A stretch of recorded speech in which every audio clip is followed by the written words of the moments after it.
ನೃತ್ಯ ಕಲಾವಿದರಾದ ಡಾಕ್ಟರ್ ವಸುಂಧರಾ ದೊರೆಸ್ವಾಮಿ ಅವರೊಂದಿಗೆ ವಿಶೇಷ ಸಂದರ್ಶನ. ಸಂದರ್ಶಕರು ಡಾಕ್ಟರ್ ಕೆ ರಾಮಮೂರ್ತಿ ರಾವ್.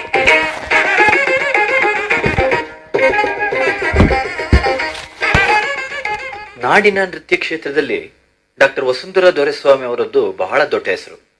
ಅವರ ಹೆಸರನ್ನು ಕೇಳದವರೇ ಇಲ್ಲ ಅಂತಂದ್ರೂ ಅತಿಶಯೋಕ್ತಿ ಆಗ್ಲಿಕ್ಕಿಲ್ಲ. ಗೌರವಾನ್ವಿತ ಗುರುಗಳಾಗಿ, ಶಿಷ್ಯರಿಗೆ ಮಮತೆಯ ಅಮ್ಮ ಆಗಿ, ಸೃಜನಶೀಲ ಕಲಾವಿದೆಯಾಗಿ, ಉನ್ನತ ಮಟ್ಟದ ನೃತ್ಯ ಸಂಯೋಜಕಿಯಾಗಿ, ಅಷ್ಟೇ ಅಲ್ಲ ಒಳ್ಳೆಯ ಸಂಘಟಕಿಯಾಗಿ ಕೂಡ ಇವರು ಎಲ್ರಿಗೂ ಪರಿಚಿತರು. ತಾವು ಆಯ್ದುಕೊಂಡಿರುವ ಕಲಾ ಮಾಧ್ಯಮದ ನೈಪುಣ್ಯತೆ ಸಾಧಿಸಿ ತಮ್ಮದೇ ಸೃಜನಶೀಲ ಕೊಡುಗೆಗಳಿಂದ ಈ ಕಲಾ ಪ್ರಕಾರಕ್ಕೆ ಹೊಸ ಆಯಾಮವನ್ನೇ ನೀಡುತ್ತಿರುವ ಓರ್ವ ಪ್ರಭಾವಶಾಲಿ ಕಲಾವಿದೆ ಡಾಕ್ಟರ್ ವಸುಂಧರಾ ದೊರೆಸ್ವಾಮಿ. ಅವರ ಅನನ್ಯ ಪ್ರತಿಭೆ, ಅಪಾರ ಸಾಧನೆ, ನೃತ್ಯ ಕಲೆಯ ಮೇಲಿನ ಅನುಪಮವಾದ ನಿಷ್ಠೆ, ಕಲೆಯ ಬಗೆಗಿನ ಬದ್ಧತೆ, ಭರತನಾಟ್ಯದಲ್ಲಿರುವ ಸಾಧ್ಯತೆಗಳನ್ನು ಗರಿಷ್ಠ ಪ್ರಮಾಣದಲ್ಲಿ ದುಡಿಸಿಕೊಳ್ಳುವಂತಹ ಅವರ ಕಳಕಳಿ, ಈ ಎಲ್ಲವೂ ಕೂಡ ಅವರನ್ನು ನಾಡಿನ ನೃತ್ಯ ಕ್ಷೇತ್ರದಲ್ಲಿ ಎತ್ತರಕ್ಕೆ ಏರಿಸಲು ಕಾರಣವಾಗಿದೆ. ಇಲ್ಲಿಯ ತನಕ ಹಲವಾರು ಸಾವಿರ ನೃತ್ಯ ಕಾರ್ಯಕ್ರಮಗಳನ್ನು ದೇಶ ವಿದೇಶಗಳ ಲಕ್ಷಾಂತರ ಪ್ರೇಕ್ಷಕರ ಮುಂದೆ ಪ್ರದರ್ಶಿಸುವ ಮೂಲಕ ತಮ್ಮದೇ ಆದ ಒಂದು ಅಭಿಮಾನಿಗಳ ಸಮೂಹವನ್ನೇ ಇವರು ಸೃಷ್ಟಿ ಮಾಡಿದ್ದಾರೆ. ಮೈಸೂರಿನ ನೃತ್ಯ ಕ್ಷೇತ್ರದ ಬಗ್ಗೆ ದೇಶದ ಯಾವುದೇ ಮೂಲೆಯಲ್ಲಿ ಯಾರೇ ಮಾತಾಡಲಿ ಅಲ್ಲಿ ವಸುಂಧರಾ ಅವರ ಹೆಸರೇ ಎದ್ದು ಕಾಣಿಸ್ತದೆ. ಅಂತಹ ಅನನ್ಯ ವ್ಯಕ್ತಿತ್ವ ಅವರದ್ದು. ಡಾಕ್ಟರ್ ವಸುಂಧರಾ ಅವರು ಇಂದು ಇಲ್ಲಿ ನಮ್ಮ ಜೊತೆ ಇದ್ದಾರೆ. ಡಾಕ್ಟರ್ ವಸುಂಧರಾ ಅವರಿಗೆ ನಮಸ್ಕಾರ. ನಮಸ್ಕಾರ. ನಿಮ್ಗೆ ನೃತ್ಯ ಅಂದ್ರೆ ತುಂಬಾ ಇಷ್ಟ. ಯಾಕೆ ನಿಮ್ಗೆ ಇಷ್ಟ? ಈ ನೃತ್ಯ ಕಲಿಬೇಕು ಅಂತ ನಿಮ್ಗೆ ಯಾವಾಗ ಅನಿಸ್ತು? ನಾನ್ ಚಿಕ್ಕ ಮಗು ಆಗಿದ್ದಾಗ ರೇಡಿಯೋ ಹಾಕ್ದಾಗೆಲ್ಲ ಸುಮ್ನೆ ಕುಣಿತಾ ಇದ್ನಂತ. ಅದಕ್ಕೆ ನಮ್ಮ ಅಪ್ಪ ಅಮ್ಮ ಅಂದ್ಕೊಂಡ್ರೆ ಇವಳು ತುಂಬಾ ನೃತ್ಯದಲ್ಲಿ ಅಭಿರುಚಿ ಇದೆ ಅನ್ಸುತ್ತೆ, ಟ್ಯಾಲೆಂಟ್ ಇರುವಂತ ಹುಡುಗಿ ನೃತ್ಯದಲ್ಲಿ ನೋಡೋಣ ಅಂತ ಹೇಳ್ಕೊಂಡು ಅಲ್ಲಿ ಒಂದು ನಮ್ಮ ಮೂಡುಬಿದ್ರಿನ ಅದು ಕೆ ಮುರಳೀಧರ್ ರಾವ್ ಅಂತ ಮಂಗಳೂರಿನವರು ನೃತ್ಯ ಕ್ಷೇತ್ರದ ಗುರುಗಳು, ಅವರದ ಒಂದು ಇನ್ಸ್ಟಿಟ್ಯೂಷನ್ ಇಟ್ಕೊಂಡಿದ್ರಲ್ಲಿ. ಅಲ್ಲಿ ಕರ್ಕೊಂಡೋಗಿ ನನ್ನ 4ನೇ ವಯಸ್ಸಿನಲ್ಲಿ ಆ ಶಾಲೆಗೆ ಸೇರ್ಸಿದ್ರು. ಕಥಕಳಿ ಕಲಿತಾ ಇದ್ದೆ ನಾನು ಅವ್ರ ಹತ್ರ ಅವಾಗ. ಆಮೇಲೆ ನನ್ಗೆ 5 ವರ್ಷ ತುಂಬತ್ತಲು ಮಂಗಳೂರಿನಲ್ಲಿ ಬೆಸೆಂಟ್ ಹೈಸ್ಕೂಲ್ ನಲ್ಲಿ ದಸರಾ ಕಾಂಪಿಟಿಷನ್ಸ್ ಕಂಡಕ್ಟ್ ಮಾಡಿದ್ರು ನೃತ್ಯದಲ್ಲಿ. ಆವಾಗ ನನ್ನನ್ನು ಕಳಿಸಿದ್ರು. ಅಲ್ಲಿ ನಾನು ಗೋಲ್ಡ್ ಮೆಡಲ್ ತಗೊಂಡ್ಬಂದೆ. ಆ ವಯಸ್ಸಿನಲ್ಲೇ ಬಂಗಾರದ ಪದಕವನ್ನು ಪಡೆದೆ ನಾನು. ತಂದೆ ತಾಯಿಗಳು ಏನ್ ಮಾಡಿದ್ರು ಅಂದ್ರೆ ಕಥಕಳಿ ಇಂದ ಭರತನಾಟ್ಯಕ್ಕೆ ನನ್ನನ್ನು ಕಳಿಸ್ಬೇಕು. ನಂಗೆ 7-8 ವರ್ಷ ಆಗುವಾಗ ಅಂದ್ಕೊಂಡ್ರು. ಆವಾಗ ಹೇಳಿದ್ರು ಮುರಳೀಧರ್ ರಾವ್ಗೆ, ಎಲ್ರು ನನ್ಗೆ ಅವಾಗ ನಟರಾಜನ್ ಸಂಗೀತ ನಾಟಕ ಅಕಾಡೆಮಿಯಲ್ಲಿ ಸೆಕ್ರೆಟರಿ ಆಗಿದ್ರು. ಅವ್ರು ಹೇಳಿದ್ರು, ನೋಡಿ ಅವಾಗ ಕಲಾಕ್ಷೇತ್ರಕ್ಕೆ ಕಳ್ಸೋಂಗಿದ್ರು, ಇಷ್ಟು ಟ್ಯಾಲೆಂಟೆಡ್ ಹುಡುಗಿ, ಅವರೇ ಅವಾಗ ಕಾಂಪಿಟೇಷನ್ ಅಲ್ಲಿ ಜಡ್ಜ್ ಆಗೋ ಬಂದಿದ್ರು. ನನಗೆ ಕಳ್ಸೋಂಗಿದ್ರೆ ಸ್ಕಾಲರ್ಶಿಪ್ ಕೊಟ್ಟು ಕಳ್ಸೋಣ ಅಂತ. ನಮ್ಮ ಅಪ್ಪ ಸ್ವಲ್ಪ ಹಳ್ಳಿಲಿ ಬೆಳೆದವ್ರು, ಇಲ್ಲ ನಾನು ಹೆಣ್ಮಕ್ಳನ್ನ ಎಲ್ಲೂ ಕಳ್ಸಲ್ಲ ಅಂದ್ರು. ಆಮೇಲೆ ಮುರಳೀಧರ ರಾವ್ ಹೇಳಿದ್ರು, ನೋಡಿ ಒಳ್ಳೆ ಭರತನಾಟ್ಯ ಗುರು ಯಾರಾದಿದ್ರೆ ಹೇಳಿ ಅವ್ರನ್ನ ಕರ್ಕೊಂಡ್ ಬನ್ನಿ, ನನ್ ಮಗಳಿಗೆ ಭರತನಾಟ್ಯ ಮುಂದುವರಿಸ್ಬೇಕು. ನಿಮ್ಗೆ ನಿಮ್ಮ ತಂದೆ ತಾಯಿಗಳೇ ಪ್ರೇರಣೆ? ಖಂಡಿತವಲ್ಲ. ಮೊದಲಲ್ಲಿ ನಾನ್ ಚಿಕ್ಕ ಮಗು ಇದ್ದಾಗ ನಮ್ಮಮ್ಮ ಹೇಳ್ಕೊಟ್ಟಿದ್ರು ಒಂದು ಜಮುನಾ ತೀರೆ ಕೈಹೆ ಜಾವು ಅಂತ ಹೇಳ್ಕೊಂಡೊಂದು, ಅದನ್ನ ತುಂಬಾ ಮಾಡ್ತಾ ಇದ್ದಂತೆ, ಯಾವ್ದೋ ಪಿಕ್ಚರ್ದ್ ಇರ್ಬೇಕು. ಆಮೇಲೆ ಅದೊಂದು ಕೊರತಿ ಹಾಡು ಹೇಳ್ಕೊಟ್ಟಿದ್ರು. ಯಾರು ಬಂದ್ರೆ ಅವ್ರ ಮುಂದೆ ಅದನ್ನ ಮಾಡಿ ತೋರಿಸ್ತಿದ್ನಂತೆ ನಾನು. ಹಾಗಾದ್ರೆ ನಿಮ್ಮ ಮನೆಯಲ್ಲಿ ತಂದೆ ತಾಯಿಗೆ ತುಂಬಾ ಆಸಕ್ತಿ? ತುಂಬಾ ಆಸೆ. ನಮ್ಮ ಅಜ್ಜ ಕಟೀಲ್ ದೇವಸ್ಥಾನದಲ್ಲಿ ಅವರು ಭಜನೆಯನ್ನು ಸ್ಟಾರ್ಟ್ ಮಾಡಿದವರು. ಅವರು ತುಂಬಾ ಭಜನೆಗಳನ್ನು ಬರ್ತಿದ್ದಾರೆ ಅವರು. ಆಮೇಲೆ ಡ್ರಾಮಾ ಎಲ್ಲ ಹೇಳಿಕೊಡ್ತಾ ಇದ್ರು ಮಕ್ಕಳಿಗೆ. ನನ್ನ ಸೋದರ ಮಾವ ಚೋಮನದುಡಿ ವಾಸುದೇವರಾವ್ ಅಂತ, ಅವರು ಗುಬ್ಬಿ ಕಂಪನಿಯಲ್ಲಿದ್ರು. ಆಮೇಲೆ ತಾಯಿಯ ಅಣ್ಣ. ಆಮೇಲೆ ನನ್ನ ಒಬ್ಬ ಅಣ್ಣ, ಅವನು JJF ಆರ್ಟ್ಸ್ ಕಾಲೇಜಲ್ಲಿ ಕಲ್ತ್ಬಿಟ್ಟು ಅವನು ಕಮರ್ಷಿಯಲ್ ಆರ್ಟಿಸ್ಟ್, ಪೇಂಟರ್ ಅವನು. ತಂದೆ ತಾಯಿ ಏನಾಗಿದ್ರು? ನಮ್ಮ ತಂದೆ ಒಂದು ಊರಿನ ಯಜಮಾನನ ಪಟ್ಟ ಅವ್ರಿಗೆ ಆಗಿತ್ತು, ಲ್ಯಾಂಡ್ ಲಾರ್ಡ್ ಆಗಿದ್ರು ಅವರು, ನಾಗರಾಜ್ ಅಂತ ಹೇಳ್ಕೊಂಡು. ನಮ್ಮಮ್ಮ ವರದಾದೇವಿ ಅಂತ, ಅವರು ಹಳೆ ಕಾಲದವರು, ಗೃಹಿಣಿಯಾಗಿದ್ರು. ನಮ್ಮ ಅಜ್ಜ ಹಾಡು ಹೇಳ್ತಾ ನಾವೆಲ್ಲರೂ ಭಜನೆ ಮಾಡ್ಬೇಕಾಗಿತ್ತು ಮನೆಯಲ್ಲಿ. ಅವಾಗ ಹಾಡು ಹೇಳುವಾಗ ಅವ್ರೇನು ಹಾರ್ಮೋನಿಯಂ ಕಲ್ತು ನುಡಿಸ್ತಾ ಇರ್ಲಿಲ್ಲ, ಆದ್ರೆ ಆ ಸ್ವರಜ್ಜ ಅವರು ಹಾಡೋದನ್ನ ಕೇಳಿಬಿಟ್ಟು ಇವರು ಹಾರ್ಮೋನಿಯಂ ನುಡಿಸೋರು ನಮ್ಮಮ್ಮ. ಆಗಿನ ಕಾಲದಲ್ಲಿ ಎಲ್ಲ ಮನೆಗಳಲ್ಲೂ ಭಜನಾ ಕಾರ್ಯಕ್ರಮ, ಭಜನೆ. ಅದು ಸೌತ್ ಕೇಂದ್ರದಲ್ಲಿ ಅಂತ ತುಂಬಾ ಜಾಸ್ತಿ. ನನಗೆ ಗೋಪಾಲ್ ಕೃಷ್ಣನ್ ಅಂತ ಹೇಳ್ಕೊಂಡು TVG ಅವರ ಬ್ರದರ್ ಇಲ್ಲ, ಅವ್ರು ಮಂಗಳೂರಿನಲ್ಲಿದ್ರು. ಅವ್ರು ನಂಗೆ ಸಂಗೀತ ಹೇಳ್ಕೊಡ್ತಾರೆ. ನಮ್ಗೆ ರಾಜರತ್ನ ಪಿಳ್ಳೆನ್ ಕರ್ಕೊಂಡ್ ಅವರು ತಿಂಗಳಿಗೆ 1 ಸಲ ನಮ್ಮ ಮನೆಗೆ ಬಂದು 1 ವಾರ ನಮ್ಮ ಮನೇಲಿ ಇದ್ದು ನಂಗೆ ಹೇಳಿಕೊಟ್ಬಿಟ್ಟು ಹೋಗೋರು. ಅವರು ಹೇಳಿಕೊಟ್ಟು ಹೋದನ್ನ ನಾನು ಬರ್ಕೊಂಡು ನಮ್ಮ ಅಣ್ಣ ಅದನ್ನೆಲ್ಲ ಸ್ಟಿಕ್ ಫಿಗರ್ಸ್ ಎಲ್ಲ ಮಾಡೋರು ನೆನ್ಪಿಳ್ಕೊಳಕ್ಕೋಸ್ಕರ. ಅವ್ರು ಇನ್ನೊಂದ್ಸತಿ ಬರುವಾಗ ನಾನು ಅಷ್ಟನ್ನು ಒಪ್ಪಿಸ್ಬೇಕಾಗಿತ್ತು ಮುಂದುವರ್ಸೋದಕ್ಕೆ. ಅದೇ ತರ ನಾನು ಅದನ್ನ ಮಾಡ್ಕೊಂಡ್ ಬಂದೆ. ಆಗಿನ ಪಾಠ ಕ್ರಮ ಹೇಗಿತ್ತು? ಮೊದಲಲ್ಲಿ ಅಡವುಗಳನ್ನೇ ಅವರು ಪ್ರಾರಂಭದಲ್ಲಿ ಹೇಳಿಕೊಟ್ಟಿರೋದು. ಅಡವುಗಳನ್ನೆಲ್ಲ ಮಾಡಿ ಆದ್ಮೇಲೆ ನಮ್ಮ ಐಟಮ್ಸ್ ಗಳಿಗೆ ಬಿಡ್ತಾ ಇದ್ವು ನಾವು. ಅಲರಿಪು, ಜತಿಸ್ವರ, ನನ್ಗೆ ಅಲರಿಪು, ತಿಶ್ರ ಅಲರಿಪು, ಅನಂತರ ಜತಿಸ್ವರಗಳು, ಕಲ್ಯಾಣಿಯಲ್ಲಿ ಒಂದು, ವಸಂತರಾಗದಲ್ಲಿ ಒಂದು ಜತಿಸ್ವರ ಹೇಳ್ಕೊಟ್ಟಿದ್ರು. ನಾನು ಮೊದಲನೇದಾಗಿ ನಾನು ರಂಗಪ್ರವೇಶ ಅಂತ ಹೇಳ್ಕೊಂಡು ಆವಾಗ ನಾವು ಜಾಸ್ತಿ ಮಾಡ್ತಾ ಇರ್ಲಿಲ್ಲ. ಅಂಥದ್ರಲ್ಲಿ ನಾನು ಪ್ರೋಗ್ರಾಮ್ ಕೊಟ್ಟಾಗ ಅಷ್ಟಪದಿನೂ ಮಾಡಿದ್ದೀನಿ. ಆಮೇಲೆ ಆಗಿನ ಕಾಲದಲ್ಲಿ ಈ ಕ್ಲಾಸಿಕಲ್ ಡ್ಯಾನ್ಸ್ ನೃತ್ಯದ ಜೊತೆಯಲ್ಲಿ ಒಂದು ಲೈಟ್ ಆಗಿ ಕೊರವಂಜಿ ಅಥವಾ ನಾದಿರ್ಮುಡಿ ಇಂತ ಒಂದು ಲಘು ನೃತ್ಯವನ್ನ ಒಂದು ಐಟಮ್ ಅನ್ನ ನಾವು ಮಾಡ್ತಾ ಇದ್ವು. ಈ ನೃತ್ಯ ಪ್ರದರ್ಶನಗಳು ಸಾಮಾನ್ಯವಾಗಿ ಆಗಿನ ಕಾಲದಲ್ಲಿ ಯಾವ ಸಂದರ್ಭದಲ್ಲಿ ನಡೀತಾ ಇತ್ತು, ಎಲ್ಲಿ ನಡೀತಾ ಇತ್ತು? ಎಲ್ಲ ಜಾತ್ರೆಗಳಲ್ಲಿ ನಡೀತಾ ಇತ್ತು. ಸಭೆಗಳು ತುಂಬಾ ಕಮ್ಮಿ ಇತ್ತು. ಆದ್ರೂ ದಸರಾ ಫೆಸ್ಟಿವಲ್ ಅಂತ ಮೂಡುಬಿದ್ರೆಲ್ಲೂ ಮಾಡೋರು, ಮಂಗಳೂರಿನಲ್ಲಿ ನಡೆಯೋದು, ದಸರಾ ಕಾರ್ಯಕ್ರಮಗಳು ನಡೆಯೋದು, ಗಣೇಶ ಚತುರ್ಥಿ, ಈ ತರ ಹಬ್ಬಗಳಲ್ಲಿ ಪ್ರೋಗ್ರಾಮ್ಗಳು ನಡೆಯೋದು. ಸಂಘ ಸಂಸ್ಥೆಗಳು ಇತ್ತು. ತಮಿಳು ಸಂಗಮ್ ಇತ್ತು ಮಂಗಳೂರಿನಲ್ಲಿ, ಕಲಾನಿಕೇತನದವ್ರು ಮಾಡೋರು ಪ್ರೋಗ್ರಾಮ್ಗಳನ್ನ. ಈ ತರ ಬೇರೆ ಬೇರೆ ಸಂಘ ಸಂಸ್ಥೆಗಳು ಮಾಡ್ತಾ ಇದ್ರೆ ಇದು ಒಂದು ರೀತಿಯಿಂದ ಧಾರ್ಮಿಕ ವಿಧಿಯಾಗಿ ನಡ್ಕೊಂಡು ಬರ್ತಾ ಇದ್ದಂತ ಕಲೆ ಅಂತ ಕಾಣುತ್ತದೆ. ಈಗ ದೇವಸ್ಥಾನಗಳಲ್ಲಿ ಸಂಗೀತಗಳನ್ನು ಹೇಗೆ ನಡೆಸ್ತಾರೋ ಹಾಗೆ ನೃತ್ಯನ ದೇವಸ್ಥಾನಗಳಲ್ಲಿ ಉತ್ಸವದ ಸಂದರ್ಭದಲ್ಲಿ, ಜಾತ್ರೆ ಸಂದರ್ಭದಲ್ಲಿ ನಡೀತಾ ಇತ್ತು. ಅಂದ್ರೆ ದೇವಸ್ಥಾನದ ಒಳಗ್ ನಡೀತಾ ಇತ್ತು, ಹೊರಗ್ ನಡೀತಾ ಇತ್ತು? ದೇವಸ್ಥಾನದ ಹೊರಗೆ ನಡೀತಾ ಇತ್ತು. ದೇವಸ್ಥಾನದ ಒಳಗೇನು ಈಗ ಕಟೀಲ್ನಲ್ಲೆಲ್ಲ ನಾನು ಈಗ ಹೋದ್ರು ಅಷ್ಟೇ ದೇವಸ್ಥಾನದ ನಾನ್ ದೇವ್ರ ಮುಂದೆನೆ ಮಾಡ್ಬೇಕು. ನಾನು ದೇವಿ ಭಕ್ತಳನ್ನ, ನಾನು ನಮ್ಮ ಅಜ್ಜನೇ ಅಲ್ಲಿ ಭಜನೆ ಸ್ಟಾರ್ಟ್ ಮಾಡಿದ್ರು. ಅವ್ರಗಳಿಗೆ ನನ್ನ ಬಗ್ಗೆ ತುಂಬಾ ಒಂದು ಪ್ರೀತಿ ಇದೆ. ಅಲ್ಲಿ ಏನ್ ಚಂಡಿಕ ಹೋಮ ಆದ್ರೂ ನಾನು ದೇವರ ಎದುರಿನಲ್ಲಿ ಒಂದು ಐಟಮ್ ಅಲ್ಲಿ ಮಾಡ್ಬಿಟ್ಟು ಆಮೇಲಿಂದ ಹೊರಗಡೆ ವೇದಿಕೆ ಮೇಲೆ ಮಾಡ್ತೀನಿ. ಆಮೇಲೆ ಧರ್ಮಸ್ಥಳದಲ್ಲಿ ಲಕ್ಷ ದೀಪೋತ್ಸವ ನಡೀತಾ ಇತ್ತು, ಸರ್ವಧರ್ಮ ಸಮ್ಮೇಳನ ನಡೀತಾ ಇತ್ತು. ಇಂಥ ಸಮಯದಲ್ಲೆಲ್ಲ ಅಲ್ಲಿ ಕಾರ್ಯಕ್ರಮಗಳನ್ನು ಕೊಡ್ತಾ ಇದ್ವಿ ನಾವು. ಆಗ ಈ ಜನರ ಪ್ರತಿಕ್ರಿಯೆ ನೃತ್ಯ ಮಾಡೋರ್ ಬಗ್ಗೆ, ನೃತ್ಯ ಕಲೆ ಬಗ್ಗೆ ಅಷ್ಟೊಂದು ಅದಕ್ಕೆ ಒಂದು ಆವಾಗ ನಿಜವಾಗ್ಲೂ ಇಲ್ಲದೆ ಇದ್ರುನು ಅದನ್ನ ನೋಡಿಬಿಟ್ಟು ಸಂತೋಷ ಪಡುವಂತ ಜನಗಳು ಇದ್ರು. ಆವಾಗಿನ್ನು ನಾವು ಚಿಕ್ಕ ಹುಡುಗಿಯರು ಮಾಡ್ತಾ ಇದ್ವು. ಸ್ವಲ್ಪ ದೊಡ್ಡವರಾಗ್ತಾ ನಿಜವಾಗಾದ್ರೂ ಆಗಿನ ಒಂದು ಪರಿಸರದಲ್ಲಿ ನಿಲ್ಲಿಸ್ತಿದ್ರು ಏನೋ ಬೇರೆಯವರು. ಆದ್ರೆ ನಂದೇನಾಯ್ತು ಅಂದ್ರೆ ನನ್ನ ಕೇಸ್ನಲ್ಲಿ ಪ್ರತಿಯೊಂದರಲ್ಲೂ ಪ್ರೈಸ್ ತಗೊಂಡ್ ಬರ್ತಾ ಇದ್ದೆ. ಹೋಗಿ ಸ್ಕೂಲ್ನಿಂದ ಕಾಂಪಿಟಿಷನ್ಸ್ ಕಳ್ಸೋರು. ಅವಾಗ ಪ್ರೈಸ್ ತಗೊಂಡ್ಬಂದು ಆ ಅಸೆಂಬ್ಲಿಯಲ್ಲಿ ನಮ್ಗೊಂದು ಪ್ರೈಸ್ ಬಂತು ಅಂತ ಹೇಳಿದ್ರೆ ನಮ್ಗೆ ಖುಷಿ. ಅವಾಗ ಆ ಸ್ಕೂಲ್ ಡೇ ಅಂದ್ರೆ ಸಂಜೆ ಸ್ಟಾರ್ಟ್ ಆದ್ರೆ ಮರುದಿವಸ ಬೆಳಗಿನವರೆಗೆ ನಡೆಯೋದು. ಅದೇ ಒಂದು ನಮ್ಗೆ ದೊಡ್ಡ ಹಬ್ಬಗಳು. ಅವಾಗ ನೃತ್ಯ ಸ್ಪರ್ಧೆಗಳು ಪ್ರತಿ ವರ್ಷ ನಾನು ಪ್ರೈಸ್ ತಗೊಂಡ್ ಬರ್ತಾ ಇದ್ದೆ. ಅಷ್ಟೆಲ್ಲ ತರುವಾಗ ಮಗುವನ್ನು ಹೇಗೆ ನಿಲ್ಸೋದು, ಡ್ಯಾನ್ಸ್ ಮಾಡೋದನ್ನ ಬೇಡ ಅಂತ ಹೇಳೋಣ ಅಂತ ಅದೇ ತರ ಮುಂದುವರ್ಕೊಂಡು ಬಂತು. ಜೂನಿಯರ್ ಗ್ರೇಡ್ ಅಲ್ಲೂ ರ್ಯಾಂಕ್ ಬಂದು, ಸೀನಿಯರ್ ಆಯ್ತು, ಎಲ್ಲದ್ರಲ್ಲೂ ರ್ಯಾಂಕ್ ತಗೊಂಡ್ ಬಂದಾಗ ಅದನ್ನ ನಿಲ್ಸಕ್ ಆಗ್ಲಿಲ್ಲ. ಹಾಗೆ ಮುಂದುವರ್ಕೊಂಡು ಹೋಯ್ತು. ಈಗ ಕೆಲವರಿಗೆ ದೊಡ್ಡ ಕಲಾವಿದರಾಗಬೇಕಾದ್ರೆ ಬೇರೆ ಬೇರೆ ರೀತಿಯ ಪ್ರೇರಣೆಗಳು ಇರ್ತದೆ. ಈಗ ನಿಮ್ಗೆ ಬಹುಮಾನ ಬಂದದ್ದು ಒಂದು ಪ್ರೇರಣೆ ಆಗಿರಬಹುದು. ಹಾಗೆಯೇ ಬೇರೆ ದೊಡ್ಡ ಕಲಾವಿದರ ಕಾರ್ಯಕ್ರಮ ನೋಡಿ ಏನಾದ್ರು ಪ್ರೇರಣೆ ಆಗಿದೆಯಾ? ನಾನು ಚಿಕ್ಕನ್ನಲ್ಲಿ ನಂಗೆ ನೋಡಿದ ಪ್ರಕಾರ ನಾನು ಕಮಲಾ ಲಕ್ಷ್ಮಣದ ಒಂದು ಪ್ರೋಗ್ರಾಮ್ಗೆ ಹೋಗಿದ್ದೆ. ನಾನು ಮಂಗಳೂರಿನಲ್ಲಿ ಹೋದಾಗ ಭಾವಯಾಮಿ ರಘುರಾಮಂ ಮಾಡಿದ್ರು. ಅದರಲ್ಲಿ ಆ ಸೀತೆ ರಾಮನನ್ನು ನೋಡಿ ನಾಚ್ಕೊಂಡು ಆ ಜಿಂಕೆನ್ ತಂದು ಕೊಡು ಅಂತ ಹೇಳುವಂತ ಸನ್ನಿವೇಶ ಇವತ್ತಿಗೂ ನನ್ ಕಣ್ಣಿಗೆ ಕಟ್ಟಿದಂಗಿದೆ. ಅದೆಲ್ಲ ನನ್ಗೆ ಪ್ರೇರಣೆ ಆಗಿರ್ಬೋದು. ಆದ್ರೆ ಆಗಿನ ಕಾರ್ಯಕ್ರಮದ ರೀತಿ ರಿವಾಜುಗಳು ನಿಮ್ಗೆ ಹೇಗನ್ನಿಸ್ತಾ ಇತ್ತು? ಈಗಿನ ತರ ನಮಗೆ ಎಲ್ಲ ಒಂದು ಸಲಕರಣೆಗಳು ಯಾವುದೂ ಎಲ್ಲ ಇರ್ಲಿಲ್ಲ. ಅವಾಗೆಲ್ಲ ತುಂಬಾನೇ ಕಷ್ಟ. ಈ ಜಾತ್ರೆಗಳಲ್ಲೆಲ್ಲ ನಾವು 9 ಗಂಟೆಗೆ ಮೇಕಪ್ ಮಾಡ್ಕೊಂಡು ಕೂತ್ರೆ ರಾತ್ರಿ 12 ಗಂಟೆಗೋ 1 ಗಂಟೆಗೋ ಎಷ್ಟೊತ್ತಿಗೋ ಕಾರ್ಯಕ್ರಮಗಳು ನಡೀತಾ ಇತ್ತು. ಆಮೇಲೆ ಇಲ್ಲಿ ತರ ಲೈಟಿಂಗ್ಸ್, ನಮ್ಗೆ ಆ ತರ ಸ್ಟೇಜು, ಮಣ್ಣಿನ ಸ್ಟೇಜು, ಎಂತೆಂತೋ ಸ್ಟೇಜ್ ಗಳೆಲ್ಲ ನಾವು ಬಿದಿರು ಕಟ್ಟಿ ಅದ್ರ ಮೇಲೆ ಜಮಖಾನ ಹಾಸಿದ ಸ್ಟೇಜ್ ಎಲ್ಲ ಮಾಡಿದೀವಿ ನಾವು. ಧ್ವನಿವರ್ಧಕ ಇತ್ತು. ವೇಷಭೂಷಣಗಳು ಆಗಕ್ಕೂ ಈಗಕ್ಕೆ ಏನಾದ್ರು ಬಹಳ ಆವಾಗ ನಮ್ಮ ಏನೋ ಪೌಡರ್ಗಳು ಬರ್ತಾ ಇತ್ತು, ಬಣ್ಣದ ಪೌಡರ್. ಅದನ್ನ ಕೊಬ್ಬರಿ ಎಣ್ಣೆಯಲ್ಲಿ ಇದ್ ಮಾಡ್ಬಿಟ್ಟು ನಾವು ಮುಖಕ್ಕೆಲ್ಲ ಹಚ್ಕೊಳ್ತಾ ಇದ್ವು ಆಗಿನ ಕಾಲದ. ಈಗಿನ ತರ ಮೀಫಿ ಅಥವಾ ಕ್ರೌನ್ ಈ ತರದ್ದೆಲ್ಲ ಬೇಸ್ ನಾವೆಲ್ಲ ಹಾಕುವಂತದ್ದೆಲ್ಲ ಆಗ ಇರ್ಲಿಲ್ಲ. ಆಗ್ತಾನೆ ಮ್ಯಾಕ್ಸ್ ಫ್ಯಾಕ್ಟರ್ಸ್ ನಮ್ಗೆ ಬೇಸ್ ಇದೆಲ್ಲ ಬರ್ತಾ ಇತ್ತು. ಪ್ರಸಾದನದಲ್ಲಿ ಅಂತ ಆವಿಷ್ಕಾರಗಳಾಗಿರ್ಲಿಲ್ಲ. ಒಡವೆಗಳೆಲ್ಲ ನಮ್ಮಲ್ಲಿ ಆವಾಗ್ಲೂ ಇತ್ತು. ಆದ್ರೆ ಈ ತರದ ಟೆಂಪಲ್ ಜುವೆಲ್ಸ್ ಅಷ್ಟೊಂದು ವಾಡಿಕೆಯಲ್ಲಿ ಇರ್ಲಿಲ್ಲ ನಮ್ಮಲ್ಲಿ. ಹರಳಿಂದ ಬರ್ತಾ ಇತ್ತು. ಈಗ ನಾವು ಬಳಸುವಂತ ಭರತನಾಟ್ಯದ ಉಡುಗೆ ತೊಡುಗೆ ಇದೆಯಲ್ಲ, ಆ ಒಂದು ವಿಶಿಷ್ಟವಾದಂತಹ ಪದ್ಧತಿ ತುಂಬಾ ಚೆನ್ನಾಗಿದೆ ಈಗಿರುವಂತದ್ದು. ಅದು ಎಷ್ಟು ವರ್ಷಗಳಿಂದ ಈಚೆಗೆ ಬಂದಿರಬಹುದು. ಮೊದಲು ಸೀರೆ ಉಟ್ಕೊಂಡು ಮಾಡ್ತಾ ಇದ್ರು ಅಂತ ನಾನು ಕೇಳಿಲ್ಲ. ನಾನ್ ಮಾಡಿದ ಕಾಲದಿಂದಲೂ ನಾನು ಕಚ್ಚೆಗಳನ್ನ ಹಾಕೊಂಡೇ ಮಾಡ್ತಾ ಇದ್ದೆ. ನಾನ್ ಮಾಡಕ್ ಶುರು ಮಾಡಿ 55 ವರ್ಷ. ಇದು ಹಿಂದಿನ ನಾವು ಬಹಳ ಇತಿಹಾಸಗಳನ್ನು ತೆಗೆದಾಗ ಪುರಾಣದಲ್ಲಾಗ್ಲಿ ಆ ರೀತಿದ್ದು ಒಂದು ಉಡುಗೆ ತೊಡುಗೆ ಕಂಡು ಬರೋದಿಲ್ಲ. ಇದು ಯಾರು ಕಂಡಿಡ್ತಿರ್ಬೋದು? ಮರಾಠ ಇನ್ಫ್ಲೂಯೆನ್ಸ್ ಅಲ್ಲಿ ಆ ಪೈಜಾಮ ಅನ್ನೋದು ಬಂತು ಅಂತ ಹೇಳ್ತಾರೆ. ನಾವು ನೋಡುವ ಶಿಲ್ಪಗಳಲ್ಲೆಲ್ಲ ಇದ್ದೇ ಇದೆ. ನಾನು ಅದನ್ನ ನೋಡ್ಕೊಂಡೆ ನಾನು ಡ್ರೆಸ್ಸಿನ ಪ್ಯಾಟರ್ನ್ ನಾನು ಚೇಂಜ್ ಮಾಡಿರೋದು. ಹಂಪೆಯಲ್ಲಿ ಇರುವಂತಹ ಡ್ರೆಸ್ ನ ಇದನ್ನ ನೋಡ್ಕೊಂಡೆ ಆ ವೇಲ್ ಮೇಲ್ಗಡೆ ಹಾಕುವಂತದ್ದು 2 ಸೈಡ್ ಅಲ್ಲಿ ಮಾಡ್ಕೊಂಡಿರೋದು. ಅದಕ್ಕೋಸ್ಕರನೇ ನಾನು. ನೀವು 5ನೇ ವರ್ಷಕ್ಕೆ ಆರಂಭ ಮಾಡಿದ್ರೆ ವಿದ್ಯೆ ಕಲೀಲಿಕ್ಕೆ, ನೃತ್ಯವನ್ನು ಕಲೀಲಿಕ್ಕೆ. ಪ್ರಥಮ ಪ್ರದರ್ಶನ ಯಾವಾಗ ನಡೆಯಿದೆ? ಪ್ರಥಮ ಏಕ ವ್ಯಕ್ತಿ ಪೂರ್ಣಾವಧಿಯ ಕಾರ್ಯಕ್ರಮ ಬಹುಶಃ 62-63 ಇರ್ಬೋದು. ಯಾಕೆ ನನಗೆ ಅವಾಗ 10 ವರ್ಷ. ನಾನು ಭರತನಾಟ್ಯ ಎಲ್ಲ ಕಲ್ತ ಮೇಲೆ 10-11 ವರ್ಷದ ವಯಸ್ಸಿನಲ್ಲಿ ನಾನು ಅದನ್ನು ನೀಡಿದ್ದು.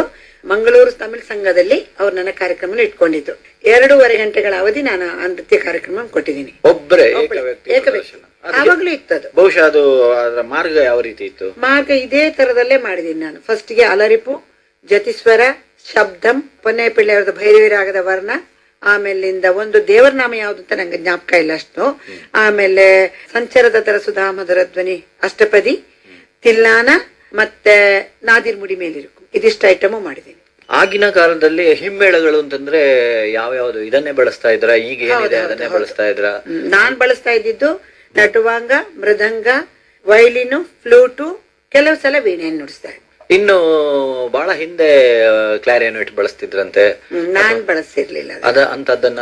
ಅದು ಇತ್ತೀಚಿನ ದಿನಗಳಲ್ಲಿ ಅಂತಹ ವಾದ್ಯಗಳ ಉಪಯೋಗ ನಿಂತೇ ಹೋಗಿದೆ ಅಲ್ವಾ? ಯಾಕಂದ್ರೆ ಮೈಕ್ ತುಂಬಾ ಇದೆ ಅಲ್ಲ ಈಗ ನಮ್ಗೆ. ಆದ್ರೆ ಇತ್ತೀಚಿನ ದಿನಗಳಲ್ಲಿ ಪಾಶ್ಚಾತ್ಯ ವಾದ್ಯಗಳನ್ನು ಬಳಸಕ್ ಶುರು ಮಾಡಿದಾರಲ್ಲ, ನಿಮ್ಗೇನ್ ಅನ್ಸುತ್ತೆ?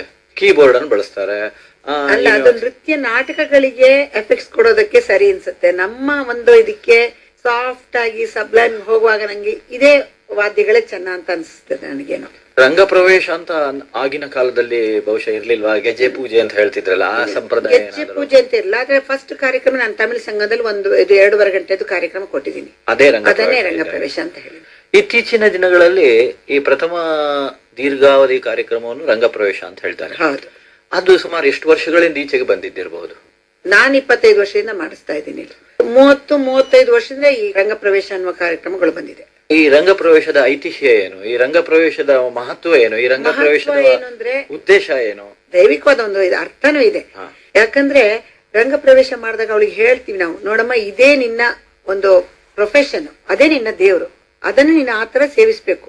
ದೇವರಿಗೆ ಹೇಗೆ ಸೇವೆಯನ್ನು ಮಾಡ್ತೀವಿ ಅದೇ ತರ ನೃತ್ಯ ಸೇವೆಯನ್ನು ಮಾಡ್ಕೊಂಡು ಹೋಗ್ಬೇಕು, ಇದೇ ನಿನ್ನ ಮುಂದಿನ ಪ್ರೊಫೆಷನ್ ಅಂತ ಹೇಳಿ ಅವಳನ್ನ ನಾವು ರಂಗಕ್ಕೆ ಕಳಿಸೋದು. ಅಂದ್ರೆ ಈ ನೃತ್ಯ ಅಂತಂದ್ರೆ ಇದು ಒಂದು ದೈವಿಕವಾದಂತ ಕಲೆ, ಗಂಧರ್ವ ವಿದ್ಯೆ ಹೇಳ್ತಾರಲ್ಲ ಹಾಗೆ ಒಂದು ದೈವಿಕವಾದಂತ ಕಲೆ. ಇದಕ್ಕೆ ಒಂದು ದೈವಿಕವಾದ ರೂಪ ಇದೆ.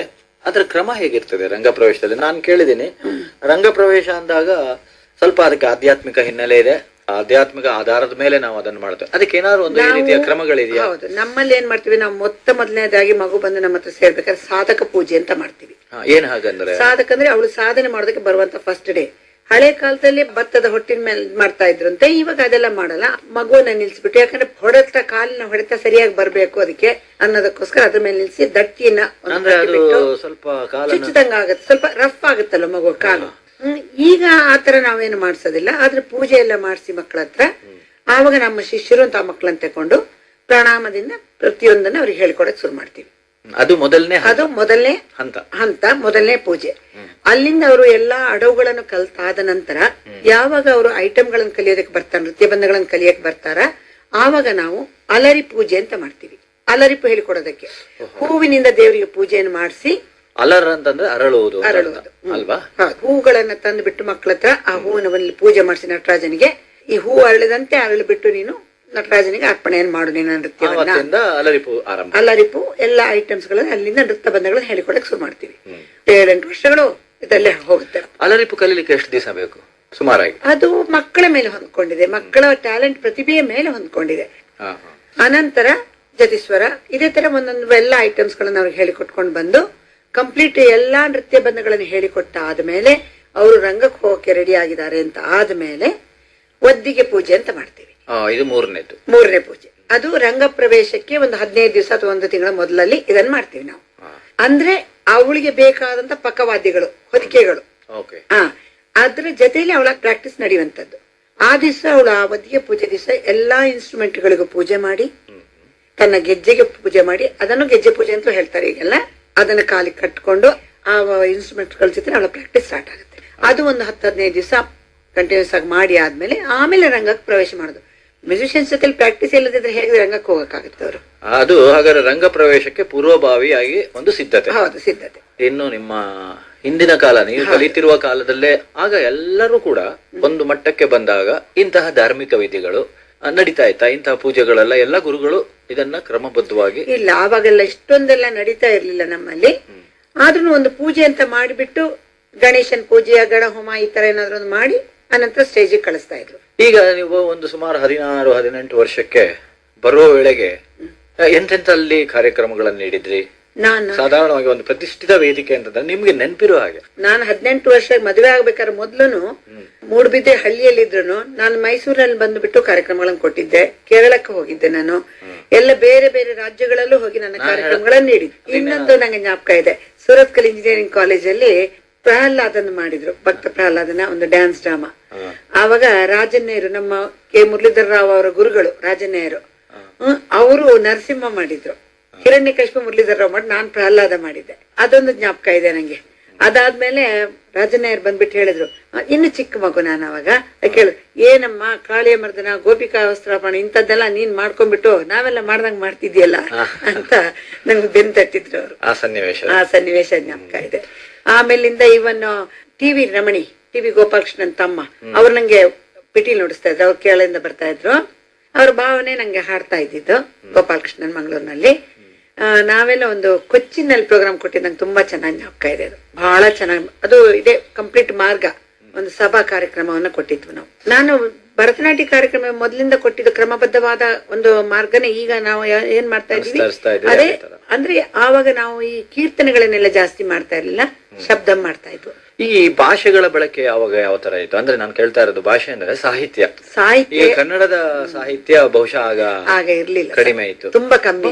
ಏನ್ ಕಾರಣ ಇದ್ದಿರ್ಬೋದು ಅದು ನಿಮ್ ದೃಷ್ಟಿಯಲ್ಲಿ? ಅಲ್ಲ, ನನ್ಗೆ ಆಶ್ಚರ್ಯ ಆಗ್ತದೆ, ಮೈಸೂರಿನ ವಾದ್ಯಗಾರರು ಎಲ್ಲವನ್ನೂ ತೆಲುಗಲ್ಲಿ ಮಾಡಿದ್ದಾರೆ. ಅಲ್ಲ, ಕನ್ನಡದಲ್ಲೂ ಇದೆ, ಕನ್ನಡದಲ್ಲಿ ತುಂಬಾ ಇದೆ, ತುಂಬಾ ಕಮ್ಮಿ. ಅಂದ್ರೆ ಕಮ್ಮಿ ಇದೆ ಅಂದ್ರೆ ಬಹುಶಃ ನಾನು ಅಂದ್ಕೊಳ್ಳೋದು ಹಾಗೆ ಹೇಳೋದಕ್ಕಿಂತ ನಮ್ಮ ನೃತ್ಯಕ್ಕೆ ಉಪಯೋಗಿಸ್ಕೊಳ್ಳಿಕ್ಕೆ ಏನಾದ್ರು ಸಾಧ್ಯತೆಗಳು ಅದರಲ್ಲಿ ಕಮ್ಮಿ ಇದೆಯಾ? ನಮ್ಗೆ ನೃತ್ಯಕ್ಕೆ ಬೇಕಾದಂತಹ ಒಂದು ಸಾಹಿತ್ಯ ನಮ್ಗೆ ಅಷ್ಟೊಂದು ಸಿಗ್ಲಿಲ್ಲ. ಬಟ್ ಇತ್ತೀಚೆಗೆ ಅದು ಈಗ ಜಾಸ್ತಿ ಬರೀತಾ ಇದ್ದಾರೆ, ಕೆಲವರು ತುಂಬಾನೇ ಬರೀತಾ ಇದ್ದಾರೆ. ತುಂಬಾ ಒಳ್ಳೆ ಸಾಹಿತ್ಯ ನಾವು ನೋಡ್ಬೋದು ಈಗ ಕನ್ನಡದಲ್ಲಿ. ಈಗ ಮನಗಂಡಿದ್ದಾರೆ. ಹೌದು, ಇದರ ಕೊರತೆ ಇದೆ, ಪದವರ್ಣಗಳು ಇಲ್ಲ, ತಾನವರ್ಣಗಳಿರ್ಬೋದು. ತಾನವರ್ಣಗಳು ಬೇಕಾದಷ್ಟಿದೆ, ತಾನವರ್ಣಕ್ಕೂ ಮಾಡಕ್ ಆಗೋದಿಲ್ಲ ಅಂತೇಳಿ ಎಲ್ಲ ಮಾಡ್ಬೋದು. ಪದವರ್ಣಕ್ಕೆ ಇರುವಷ್ಟು ಸ್ಕೋಪು ತಾನವರ್ಣದಲ್ಲಿ ನಮ್ಗೆ ಬರೋದಿಲ್ಲ ಅಭಿನಯಕ್ಕೆ. ಹೌದು. ಆಗ ಜನರು ಇದನ್ನು ಯಾವ ರೀತಿ ನೃತ್ಯ ಕಾರ್ಯಕ್ರಮವನ್ನು ನೋಡಿ ಸ್ಪಂದಿಸ್ತಾ ಇದ್ರು? ಆಗೆಲ್ಲ ಕಾರ್ಯಕ್ರಮಗಳಿಗೆ ತುಂಬಾ ಜನ ಬರೋರು. ಇವಾಗ ನಿಮ್ಗೆ ಒಂದು ಕಾರ್ಯಕ್ರಮ ಮಾಡಿದ್ರೆ ಜನಗಳೇ ಕೊರತೆಯನ್ನು ಕಾಣ್ಬೋದು ನೀವು. ಅವ್ರ ಮಾತಿದ್ರಲ್ಲಿ ಟಿವಿ ಸೀರಿಯಲ್ ಅವ್ರಿಗೆ ಸ್ಟಾರ್ಟ್ ಆಗುತ್ತೆ, ಅವ್ರ ಅಲ್ಲಿಗೆ ಹೋಗ್ಬೇಕು ಅಥವಾ ಇನ್ನೇನೋ ಇರುತ್ತೆ. ಈ ತರದ ಒಂದು ಅವರಿಗೆ ಬೇರೆ ಒತ್ತಡಗಳು ಜಾಸ್ತಿ ಇರೋದ್ರಿಂದ ಕಾರ್ಯಕ್ರಮಗಳಿಗೆ ಬರುವಂತ ಜನರು ಕಮ್ಮಿ ಆಗಿದ್ದಾರೆ. ಅವರ ಒತ್ತಡದಿಂದಾಗಿ ಅವರಿಗೆ ಆ ಕಲೆಯನ್ನ ಆಸ್ವಾದಿಸೋದಕ್ಕೆ ಅಷ್ಟೊಂದು ಸಮಯ ಸಿಕ್ಕುದಿಲ್ಲ ಅಂತ ಅನಿಸುತ್ತೆ ಈಗ. ಹಾಗೆ ಇದೆ. ನಿಮ್ ವಿದ್ಯಾಭ್ಯಾಸ ಎಲ್ಲ ಎಲ್ಲಿ ಆಯ್ತು? ಎಲ್ಲಿವರೆಗೆ? ಮೂಡಬಿದ್ರಿಯಲ್ಲೇ ನಾನು ಓದಿದ್ದು. ನನ್ನ ಪ್ರಥಮ ಬಾಲ್ಯದ ಇದನ್ನ ನಮ್ಮ ಮನೆ ಹತ್ರ ಒಂದು ತಟ್ಟಿ ಎಲ್ಲ ಕಟ್ಬಿಟ್ಟು ಒಂದು ಶಾಲೆ ಅಂತ ಮಾಡಿ, ಸಣ್ಣ ಒಂದು ಶಾಲೆ, ಸರ್ಕಾರಿ ಶಾಲೆ, ಅದಕ್ಕೆ ಹೆಸರು ತಟ್ಟಿ ಶಾಲೆ ಅಂತ. ತಟ್ಟಿ ಶಾಲೆ ಅಲ್ಲಿ ಓದಿದೆ. ಅಲ್ಲಿ ಓದಾದ್ಮೇಲೆ ಸೆಕೆಂಡ್ರಿಗೆ 6ನೇ 7ನೇ ಕ್ಲಾಸ್ಗೆ ಆಗುವ ಒಂದು ಗುಡ್ಡೆ ಮೇಲೆ ಒಂದು ಸ್ಕೂಲ್ ಇತ್ತು, ಅದು ಗುಡ್ಡೆ ಶಾಲೆ ಅನ್ನೋರು. ಆ ಶಾಲೆಯಲ್ಲಿ ಓದಿದೆ. ಅದೀಗ ಬಾಬು ರಾಜೇಂದ್ರ ಶಾಲೆ ಅಂತ. ಶಾಲೆಗಳಿಗೆ ಹೆಸರಿರ್ತಿರ್ಲಿಲ್ಲ, ಇಲ್ಲ, ಗುಡ್ಡೆ ಶಾಲೆ ಅಡ್ಡ ಹೆಸರುಗಳು. ಅದಾದ್ಮೇಲೆ ನಾನು ಹೈಸ್ಕೂಲ್ಗೆ ಜೈನ್ ಹೈಸ್ಕೂಲ್ಗೆ ಸೇರಿದೆ. ಅದು ಈಗಲೂ ಇದೆ ಮೂಡಬಿದ್ರಿಯಲ್ಲಿ. ಅಲ್ಲಿ SSLC ಮಾಡ್ಕೊಂಡ್ಬಿಟ್ಟು ಅನಂತರ ಮಹಾವೀರ್ ಕಾಲೇಜಲ್ಲಿ ನಾನು ಡಿಗ್ರಿ ಮಾಡಿದೆ, BSc. ಅಲ್ಲಿಯ ಹಳೆಯ ವಿದ್ಯಾರ್ಥಿ. ಅಲ್ಲಿ ಓದ್ತಾ ಇದ್ದಾಗ 3 ವರ್ಷ ಯೂತ್ ಫೆಸ್ಟಿವಲ್ಗೆ ಇಲ್ಲಿ ಕಾಂಪೀಟ್ ಮಾಡಿ ಮೈಸೂರು ಯೂನಿವರ್ಸಿಟಿಲಿ 3 ವರ್ಷ ಗೋಲ್ಡ್ ಮೆಡಲ್ ನಾನು ಕಂಟಿನ್ಯೂಸ್ ಆಗಿ ತಗೊಂಡ್ ಬಂದು ಒಂದು ರೆಕಾರ್ಡ್ ಮಾಡ್ಕೊಂಡಿದ್ದೀನಿ. ಆಗ ಅದು ಮಂಗಳೂರು ವಿಶ್ವವಿದ್ಯಾನಿಲಯ ಇರಲಿಲ್ಲ? ಇಲ್ಲ, ಮೈಸೂರು ವಿಶ್ವವಿದ್ಯಾನಿಲಯದಲ್ಲಿ ನಾನು ಓದಿರೋ. ಅದು ಮೈಸೂರು ವಿಶ್ವವಿದ್ಯಾನಿಲಯಕ್ಕೆ ಅಫಿಲಿಯೇಟ್ ಆಗಿ ಕಾಲೇಜು. ಅದನ್ನು ಅಲ್ಲಿಯ ವಿದ್ಯಾರ್ಥಿನಿಯಾಗಿ ಇಲ್ಲಿ ಬಹುಮಾನ ಪಡೆದಿದೆ. ಅದೇ ಯೂತ್ ಫೆಸ್ಟಿವಲ್ಗೆ ನಾನು ಬಂದಾಗ ನಮ್ಮ ಯಜಮಾನರು HS ದೊರೆಸ್ವಾಮಿ ಅವರು ನಿಜವಾಗ್ಲೂ ಹಿಂದೂಸ್ತಾನಿ ಸಂಗೀತಕ್ಕೆ ಜಡ್ಜ್ ಆಗಿ ಬಂದಿದ್ರಂತೆ. ಅವರು ಸಂಗೀತ ಕಲಾವಿದರಾಗಿದ್ರ? ಹಿಂದೂಸ್ತಾನಿ ಸಂಗೀತ ಕಲಾವಿದ್ರು. ಆದ್ರೆ ಪರ್ಫಾರ್ಮ್ ಮಾಡೋದಕ್ಕಿಂತ ಅವ್ರು ಕ್ರಿಟಿಕ್ ಆಗಿದ್ರು. ಪ್ರತಿಯೊಬ್ರು ಹಿಂದೂಸ್ತಾನಿ ಮ್ಯೂಸಿಷಿಯನ್ಸ್ ಅನ್ನ ಸೌತ್ ಇಂಡಿಯಾಕ್ಕೆ ಇಂಟ್ರೊಡ್ಯೂಸ್ ಮಾಡಿದವರೇ ಅವರು. ಒಂದು ರೀತಿ ಕಲಾ ಪೋಷಕರು, ಕಲಾ ವಿಮರ್ಶಕರು. ಅಂದ್ರೆ ಪತ್ರಿಕೆಗಳಿಗೆ ಬರೀತಾ ಇದ್ರು. ಹೌದು, ಎಲ್ಲ ಪೇಪರ್ಗಳಿಗೂ ಬರೆಯೋರು ಅವರು. ಅವರು ಈ ಯೂತ್ ಫೆಸ್ಟಿವಲ್ಗೆ ಜಡ್ಜ್ ಆಗಿ ಬಂದಿದ್ರು. ಜಡ್ಜ್ ಆಗಿ ಬಂದ ಅವಾಗ ನನ್ನ ನೋಡ್ಬಿಟ್ಟು ಅವರು ಈ ಹುಡುಗಿನ ಮದ್ವೆ ಆಗ್ಬೇಕು ಅಂತ ಅನ್ಕೊಂಡ್ರಂತೆ. ಆಮೇಲೆ ನಮ್ಮ ಅಪ್ಪನ ಹತ್ರ ಕೇಳಿದಾಗ ನೋಡಿದ್ರೆ ವಯಸ್ ಡಿಫ್ರೆನ್ಸ್ 23 ವರ್ಷ 24 ವರ್ಷ ಇತ್ತು. ಅದಕ್ಕೆ ಹಾಗೆ ಹೇಳಕ್ಕಾಗಲ್ಲ ಅಂತ ಜಾತಕ ಕಳ್ಸ್ಕೊಡಿದ್ರು. ಜಾತಕ ಕಳ್ಸ್ಕೊಟ್ರೆ ಅದನ್ನ ನೋಡ್ಲೇ ಇಲ್ಲ ನಮ್ಮಪ್ಪ. ಜಾತಕ ಕೂಡ ಬರಲ್ಲ ಅಂದ್ಬಿಟ್ರಂತೆ. ಹಾಗಾಗಿ ನಾನು PUC ಬಂದಾಗ ಅವ್ರು ನನ್ನ ನೋಡಿದ್ದು. ನಾನ್ ಡಿಗ್ರಿ ಮುಗಿಯೋ ಹೊತ್ತಿನಲ್ಲಿ ಅಲ್ಲೆಲ್ಲ ಗೊತ್ತಲ್ಲ ಹಳ್ಳಿಲಿ, ಡಿಗ್ರಿ ಆಗ್ತಾ ಬಂತು, ನೇನ್ ಮದುವೆ ಮಾಡ್ಬೇಕು ಅಂತ ಗಂಡುಗಳು ಬೇರೆ ತುಂಬಾ ಬರ್ತಾ ಇತ್ತು. ನಂದು ಒಂದೇ ಗಲಾಟೆ ಅವಾಗ, ನಾನ್ ಡ್ಯಾನ್ಸ್ ಮುಂದುವರ್ಸಂಗಿದ್ರೆ ಮಾತ್ರ ನನ್ ಮದುವೆ ಮಾಡ್ಕೊಡಿ, ಪ್ರೋತ್ಸಾಹ ಪೋಷಣೆ ಕೊಡಬೇಕು ಅಂತ. ಯಾರು ನೋಡಿದ್ರು ಇಲ್ಲ ಮದ್ವೆ ಆದ್ಮೇಲೆ ಡ್ಯಾನ್ಸ್ ಮಾಡ್ಬೇಕು, ಗೊತ್ತಲ್ಲ ಆಗಿನ ಕಾಲ ಹೇಗಿತ್ತು ಅಂತ, ಇಲ್ಲೆಲ್ಲ ಮಾಡುವಂಗಿಲ್ಲ ಅಂತ ಹೇಳೋರಂತೆ. ನಮ್ಮ ಅಪ್ಪನಿಗೆ ಯೋಚನೆ ಇದೇನಪ್ಪ ಅಂತ. ಅವಾಗ ಒಂದ್ಸರ್ತಿ ಅದೇ ಎಲ್ಲ ಜಾತಕಗಳು ಬಂದಿದ್ದನ್ನ ತೆಗ್ದ್ಬಿಟ್ಟು ತೋರ್ಸಿದಾಗ ಅಯ್ಯೋ ಇದ್ಯಾವ್ದೋ ಒಂದ್ ಜಾತಕ ಇದೆ ಅಲ್ಲ ಇಲ್ಲಿ ಅಂದ್ರಂತೆ. ಅಯ್ಯೋ ಅದು ಬಿಟ್ಬಿಡಿಯಪ್ಪ, ಅದು ವಯಸ್ಸಾದ ಒಂದು ಅಂದ್ರಂತೆ ನಮ್ಮಪ್ಪ. ಅದಕ್ಕೆ ಇಲ್ಲಪ್ಪ, ಆ ಹುಡುಗ ಈ ಹುಡುಗಿಗೋಸ್ಕರನೇ ಕಾದ್ ಕೂತಿರೋದು, ಏನಿಲ್ಲ ಸಂತೋಷವಾಗಿ ಮದುವೆ ಮಾಡ್ಕೊಡಿ, ಚೆನ್ನಾಗಿ ಬಾಳ್ತಾಳವಳು, ಯೋಚನೆ ಇಲ್ಲ ಅಂದ್ರಂತೆ. ಮೊದಲು ಅವರು ಪ್ರಪೋಸಲ್ ಕಳಿಸಿದ್ದಕ್ಕೂ ಇದಕ್ಕೂ ಎಷ್ಟು 2-3 ವರ್ಷ ಆಗೋಗಿತ್ತು. 3 ವರ್ಷ ಆಗಿತ್ತು. ಮತ್ತೆ ಪುನಃ ಅದೇ ಇದಾಯ್ತು ಪ್ರಪೋಸಲ್. ಬಹಳ ಅದೇನೋ ದೈವ ನಿಯಮ ಹೇಳಿದ್ನಲ್ಲ. ಆದ್ರೆ ಅವ್ರು ಒಳ್ಳೆ ಕಲಾ ಪ್ರೋತ್ಸಾಹ, ಖಂಡಿತವಾಗ್ಲು ಈ ಕಲೆ ಬೆಳೆಸಕ್ಕೆ ಬಹಳ. ಅದೊಂದೇ ಕಂಡೀಷನ್ ನಮ್ಮ ಅಪ್ಪ ಹಾಕಿದ್ರು ಅವ್ರಿಗೆ, ನೋಡಿ ಅವಳು ಕಲೆಗೋಸ್ಕರ ನಿಮ್ಮನ್ನ ಮದ್ವೆ ಆಗ್ತದಾಳೆ ಈ ತರ ಇದ್ಕೊಂಡನು, ಅದನ್ನ ದಯವಿಟ್ಟು ಅವಳ ಕಲೆನ ಮಾತ್ರ ಮುಂದುವರಿಸಿ ಅಂತ ಕಂಡೀಷನ್ ನಲ್ಲಿ ಮದ್ವೆ. ಪೂರ್ಣ ಪ್ರಮಾಣದಲ್ಲಿ ಅವರು ಖಂಡಿತವಾಗ್ಲು. ಹೇಗೆ ಏನು ಯಾವ ರೀತಿಯ ಪ್ರೋತ್ಸಾಹ ಕೊಟ್ರು?